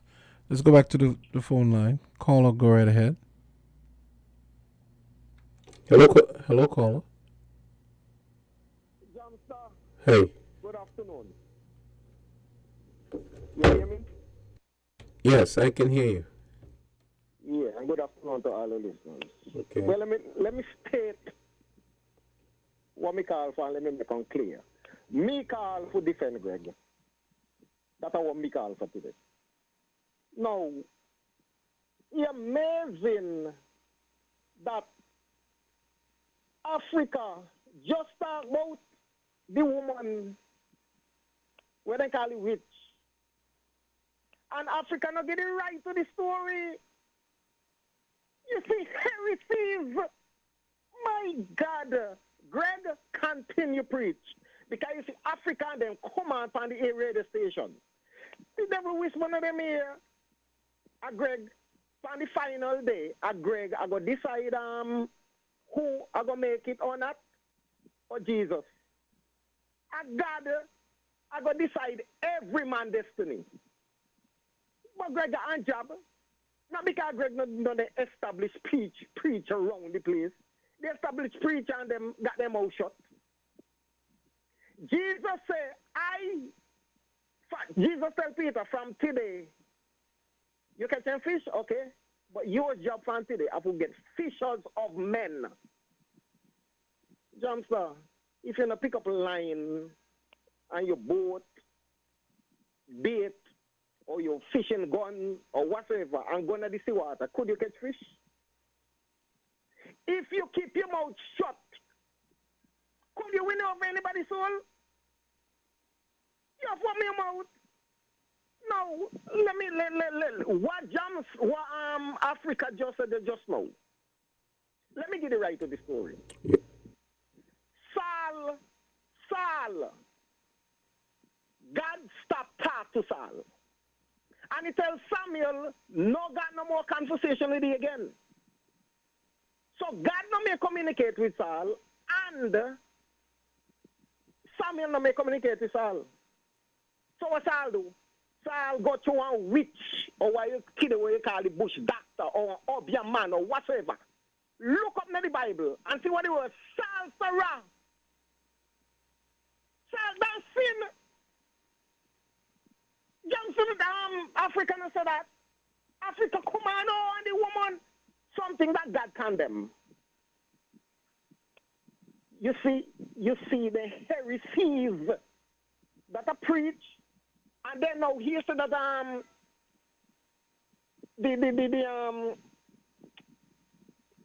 you're gonna say where your soul for go, my friend. If you're known by the fruit, and if you now come and you preach the gospel, it is true, Greg go up on limb sometime. Some of the time Greg go up on limb. Like, let me even give one or two things with that me no agree with Greg with. When Greg talk about jack up prices for price gouging, me no agree with you with that. But if me should choose out 100, 90% of the things that Greg say, me agree with you. The point about it is that if somebody come now go talk about phone, modern technology and something there, I know something that going to interest me because I'm not into that so forth, whatever it is. So here come with the gospel, but what happened the Bible, every man gone their own way. Nobody want to hear the word of God more. So then you're going to be an offense. No preach for 120 years and fall on the fear. But when the rain come, who gets saved? His family only gets saved because of Noah. Because remember, I didn't turn back around and sin. Greg, if they know you're on the radio station, just come out and say plain. Greg, do not call back on the radio station. Just say that. But me want to hear Greg. Me want to hear Greg. Jamster. God said, Peter, feed my sheep. Feed my sheep. Peter, no, they know. So somebody have to take up the button. This race, I want relay. I want relay. So somebody have to take up the button. If the established preachers them round St. Kitts Nevis, Montserrat, Antigua, yes, you hear them on the something in the preach in the church and they bring over the something and so. But nobody come out like how Greg attack. Greg, continue. Who you offend, lay your offend. And if they don't want you on the radio station, just let them just tell you get off of the radio station. Okay, then jump, sir. Okay. Okay. I'm having an issue here with this console. I don't know what's going on. But yeah. We take the point. Voices, you're on the air. Okay. Okay, so I didn't get that call. Okay, this is okay. Voices, you're on the air. Oh, Gregory, no. I'm not gonna have the back and forth. Let's go to the break. We're gonna go to the break.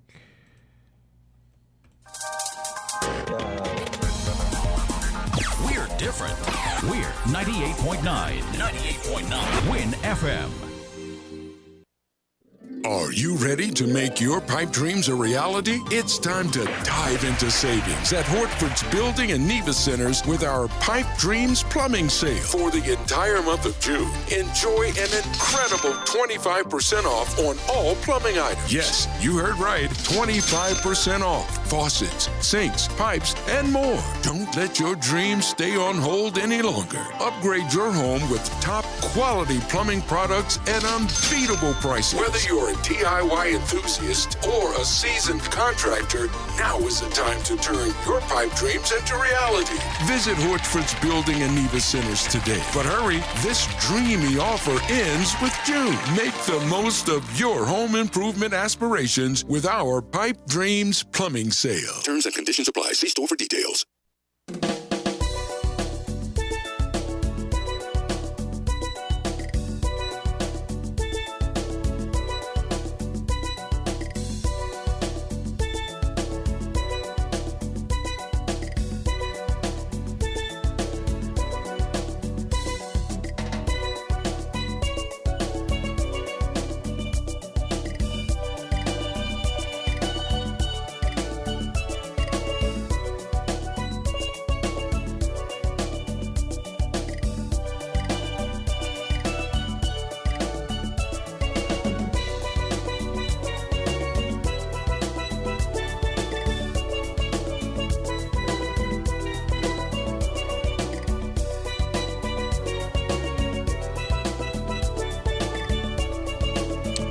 Okay, so we are back from the break. I want to say a special thank you to the Hoswoods, our sponsors for the second half. I also want to remind listeners that the Four Seasons Father's Day brunch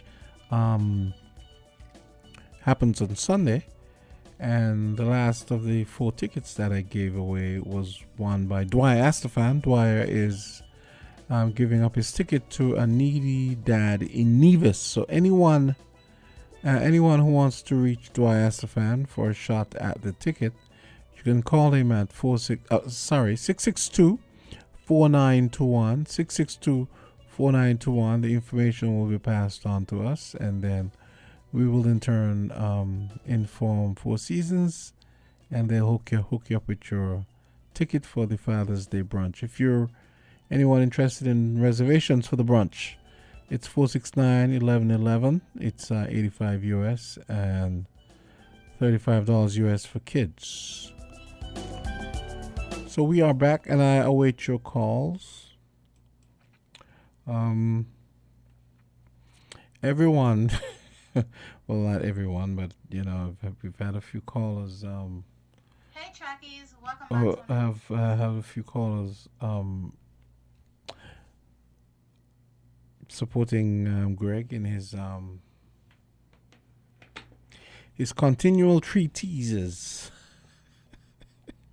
advocating for a more biblical approach to the way we conduct life. So okay, so I await your calls. 466-0989, 662-0989. Let's take a look now. Today is supposed to be the last day of the Vibes Cartel case that would decide whether he was going to be released or retried. There was a story. Let me read this. Well, this is actually, I was actually looking for the. Yeah, I did have an up-to-date story. Where is it? I'm trying to find a story that was saying apparently one of the arguments the lawyers were making on June 12th, which was 2 days ago, is that that the Crown should be denied a second bite of the cherry. Meaning, well, you failed to convict him and you shouldn't get another chance. And then they were also using the fact that the Jamaican law says, and I think our law says the same as well, that you should the accused should expect justice in a reasonable time. And apparently, the story I was reading this morning was saying that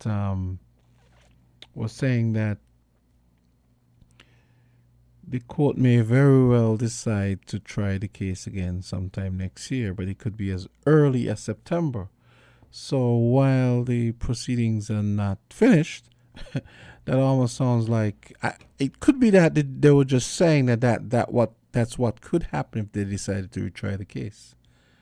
But reading between the lines, you can read it either way. So all the people waiting for Vibes Cartel to be released, and whether he's released or not, if he's released, it might not be when we would prefer. It might be sometime next year. It could be next week for all we know. No, but we do know that at the end of the proceedings, as far as deciding what was going to happen, whether he's going to be released or not, they're supposed to be having the last sitting today. So, I did do a search earlier this morning. I did do a search earlier to get the latest news, and okay, so let me read this story. This one is from yesterday. So it says, Vibes Cartel and co-accused can get fair retrial despite publicity and jury concerns, says the prosecutor. This is from the Jamaica Observer. Prosecutor Janet Forbes says that once employed correctly, the safeguard systems in the Jamaican court system can ensure a fair retrial for Vybz Kartel and his co-accused. Forbes was addressing a judge panel consisting of Justices Marvin MacDonald Bishop, Paulette Williams, and David Fraser in the Court of Appeal. Making his point, Forbes said one of such safeguards included holding the jurors and giving directives to them at appropriate intervals during the retrial. Holding the jurors, does that mean they would be sequestered? Like they would have to be put up in a hotel somewhere or something? That's the only thing that seems to be implying. They can be given at the start, at the end of each day. They can be well timed, Forbes explained. Forbes also argued that despite the widespread publicity around the case, the Crown believes the accused could still get a fair retrial. MacDonald Bishop, however, expressed her doubts. I have a very real concern, and I am just going to lay it on the table.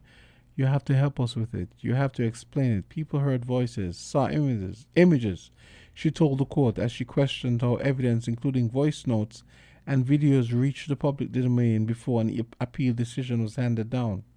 Interesting. On Wednesday, defense lawyer John Clark told the Court of Appeal that none of the common law safeguards were deployed to ensure a new trial would not be affected by the publicity surrounding the quashing of the 2014 conviction by the Privy Council. Clark said that with the damaging effect of the post-trial coverage, the appellants should not be condemned to undergo the ordeal of a retrial because of the state's failure to adhere to the Interception of Communications Act. So it seems as though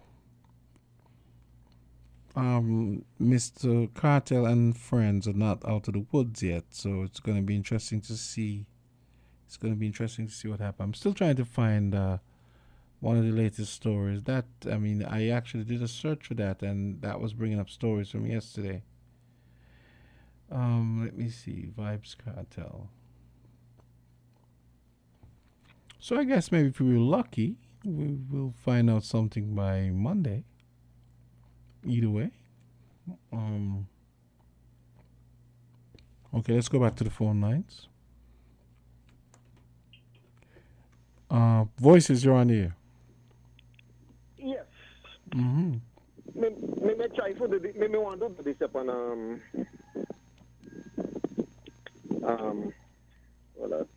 me forgot the whole name now. Calypsonian there. Socrates show. Mm-hmm. But let me just do this here. Me not go down by it. Me go come back on Socrates show. And me go tap up well. Me don't never go ask Jams for no more WhatsApp number. Me go tap up well. Mm-hmm. I may go come, I may go detail by detail. But me go just do this just now like a short space. And this one here, our presentation for Africa. Africa got a problem of the snake, the medical science. The snake, on this, whether you want to put them on the cross, on the stick, whatever the case may be. Now, quickly. The children of Israel may under the wilderness. And they may dead and they may sick. God tell the commander there, he's running. No problem. But Greg, come and brush up this for me. Let me see if Jams will go run you again. And I really would prefer not to go down this road. I don't want to have this back and forth with just one person, and really don't. Jams host your host on a show. And the show name Vice. I'm hosting a show, but I'm also the host. And you host the show. Which means no, you know the amount of wrong things that me hear on the show, yeah? Because if that made the case, me don't turn off long time, I don't want to hear nothing else. Plenty wrong things upon the show, you Jamster. Plenty wrong things. Some me tell you one now. So God command to put up the snake on the stick, on the cross. What that may represent? Jesus not me commanded on the cross, but that may represent Jesus dying on the cross. He tell them if they look up and then watch the soap on the cross, then we live. There where you get the song, look and live, my brother, live. If you know the song there. And there where the song they come from the Bible. Who look up, live. Who not look up, dead. Right? That if you believe, no. Why who look up, live? I know actually the soap on the cross. See, make them live. And the obedience. And God heal them because they obey. No, the people them not get that. So what?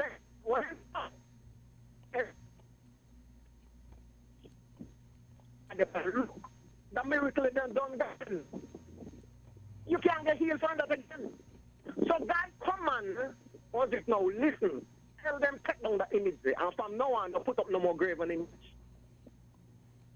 But guess what? The medical team now come and adapt that. So guess what? The medical team now go against God. So every time now you see that image there, just know that I want condemn and that I sin, and that they know something that God don't want. But then go along with them. Now Africa now think that the sign they know a good thing. And not good thing, my friend. I got the healer. Not the doctors and the nurses and then that work for you. That's why you got death in the hospital, and if God want to bring you out, he bring you out. I hear the healer. He give life and he take life. Okay then, Jamster. Okay. Good. No, I agree with you. Just, I just really don't want to have the back and forth about one person, and his one-man crusade to turn to institute Christian Sharia almost, So okay, so I await your calls. We have what? You got 11 minutes left on the show. If you guys are not going to call, I'm just going to, I can't wait to get out of here to go get some lunch. That's something I can use right now. Now, just reminding everyone about the Four Seasons Father's Day brunch. Call Dwyer Asafan, anyone from Nevis, any dad from Nevis, needy dads from Nevis. Give Dwyer Asafan a call at 662-4921 and get the ticket that you won this morning that he wants to share with a dad in Nevis. And then he'll tell you what to do. Okay, let me go back to the phone lines. Caller, go right ahead. Yes, good afternoon, Jamster. Hey, what's up? I good. Mm-hmm. Jamster. Good afternoon to the listening public home and abroad. Carl Brown here. Jamster. I am requesting of your news department, whenever the Prime Minister is back and he have his round table or his press conference, that you all report in the newsroom that attend those two events could ask the Prime Minister when is he and the Ministry of Health is going to fix the generator at the hospital. Jamster, do you know Wednesday evening constantly the hospital was out of current again? Yeah, well, okay. All right. And there is a generator up here, and I keep saying it on the talk shows, and the advisors, them I try to give his advisor, Mr. Ellenborough, a message to give him. He refused to take the message to him on his show on Sunday. Well, I'm saying it here, and I know the people are listening. Are you please advise the Prime Minister to get a good electrical engineer to go to the hospital or several electrical engineers and fix the generator properly, put it online, that it's set properly with the system, that in 15, 10 or so minutes, when current go off, the generator would chip in and stay on. And I'm going to tell you all again, that generator there that they have at the hospital for many years now, he named Iffy. Because when current goes, everybody is frightened, wondering if Iffy is going to come on. Okay, and so many times they have to call Skelec to come and put it on manually. So all the fixing the Dr. Joe and the health department is doing at the hospital, please to fix the generator and stop embarrass health with that generator not doing what it's supposed to do. And you don't hear Dr. Joe saying nothing about that generator. And he knows. He was there with me with that generator. And he come and got the job now. So he's supposed to make sure that generator is fixed, that it would stop embarrass the hospital. And this is twice now after he came and said that it was a mock drill with the first incident. Well, he have 2 incidents now, and nobody is saying anything about it. The other thing is, we would like that the news reporter would ask the Minister of Skelec why we are losing current so often in our constituencies, and what is the plan to alleviate the constant outage of current and mashing up people electrical items. Well, you know we ain't going on there because, you know, Skelec gonna use all kind of excuse that it's fault on our end. So people are just taking the loss and fixing the equipment. And every time labor is in, this happens, people can recall when Dr. Denzel Douglas labor was in, we had that same problem, and where they had put in place that Skelec would fix certain things and recover losses of people things, and we had to rent generator. Are we going back to rent generators again to alleviate this current problem? Gone, Jamster. okay. Yeah, so you know, if I'm understanding this correctly, after the snafu we had a few weeks ago with the drill and the generator system at the hospital turned out to not be working properly or not working at all, I kind of thought that would have been one of the first things that they would fix, like yesterday, you know, like that they would have fixed it, say the next day or whatever. So if I'm hearing what Carl is saying correctly, that hasn't been done, am I correct? If that's the case, that's alarming, and that's putting it mildly. Something like a hospital should never be without electricity. I mean, the backup generator should have a backup, and those things should be under constant. They should be under continual maintenance and observation, and probably be putting them in rotation to make sure that they're always working. You know, you have scheduled times when the system, the power generation system for the hospital comes on just to make sure it's working, even when there's mains power available, and you have you know, scheduled rotations to make sure that they're working, and you know, whether they're online or offline. So I don't know. Maybe I don't know what I'm talking about, but these are the kind of things. These are the kind of things that go on around here. I don't know what's going on with the phone. I'm rapidly approaching the point where I just don't even want to talk about stuff that goes on around here, because it makes you wonder. Ah, boy, makes you wonder if makes you wonder where your votes go, you know? Like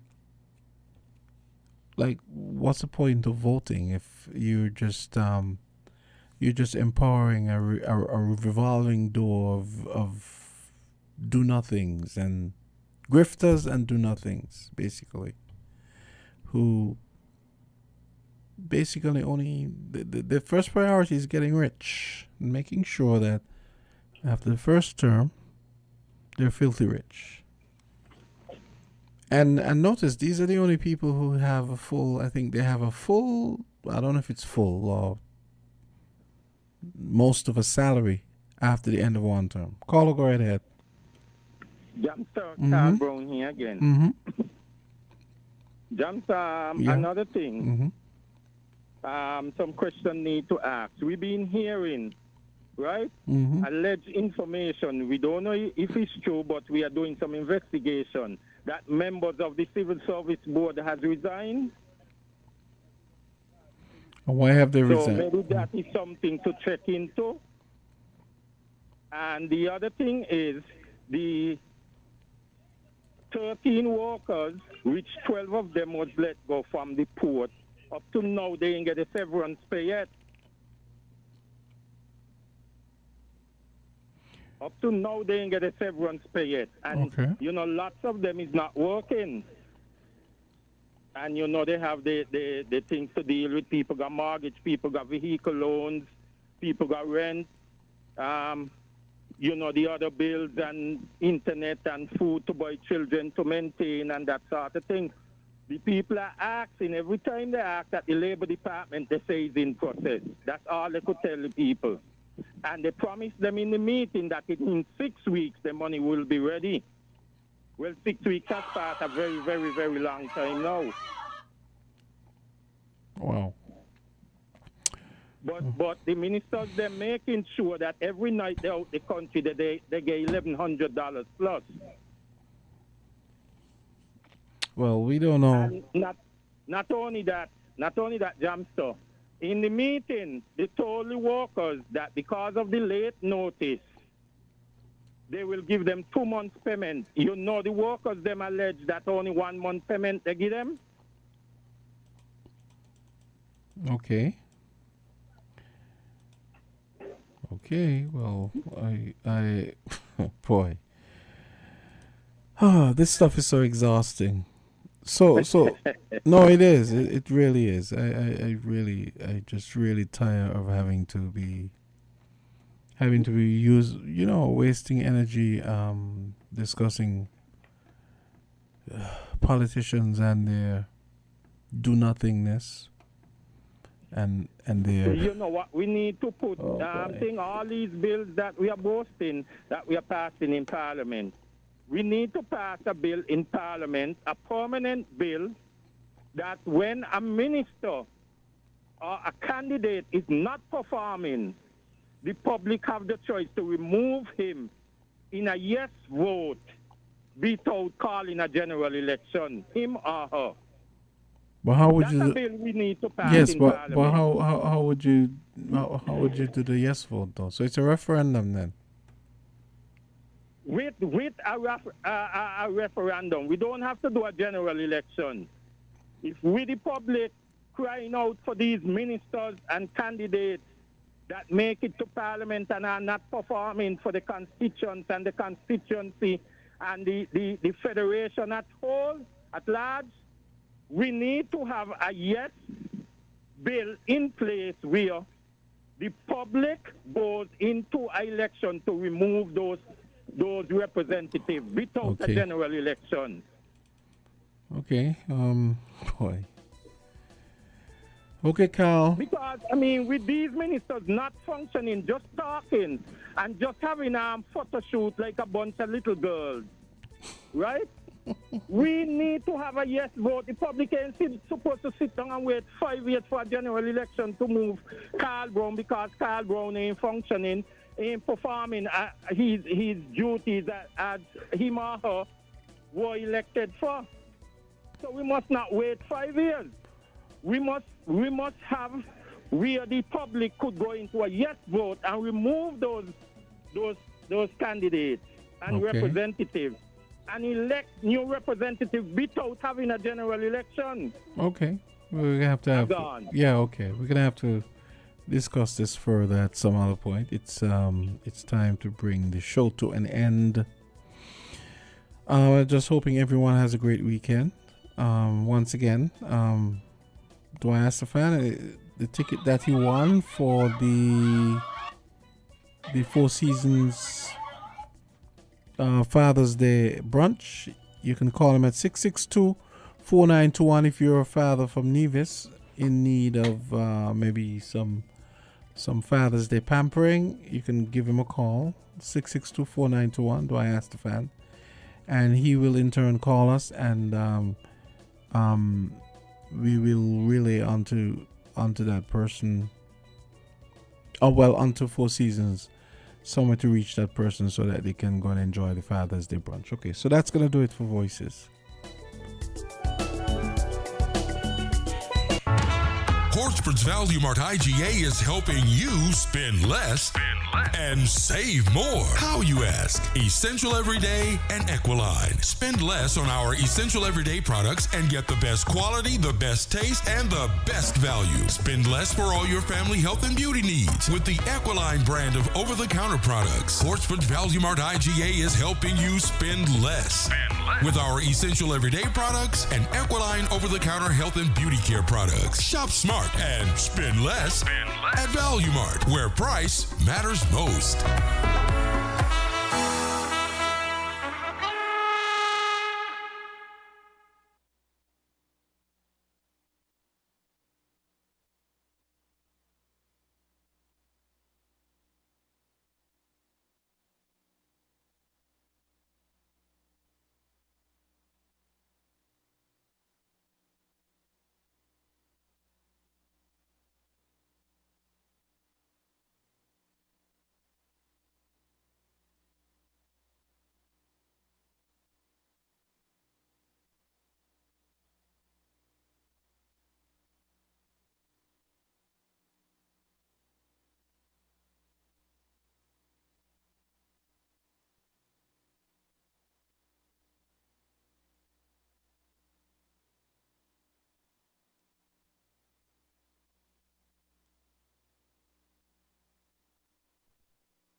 We're different.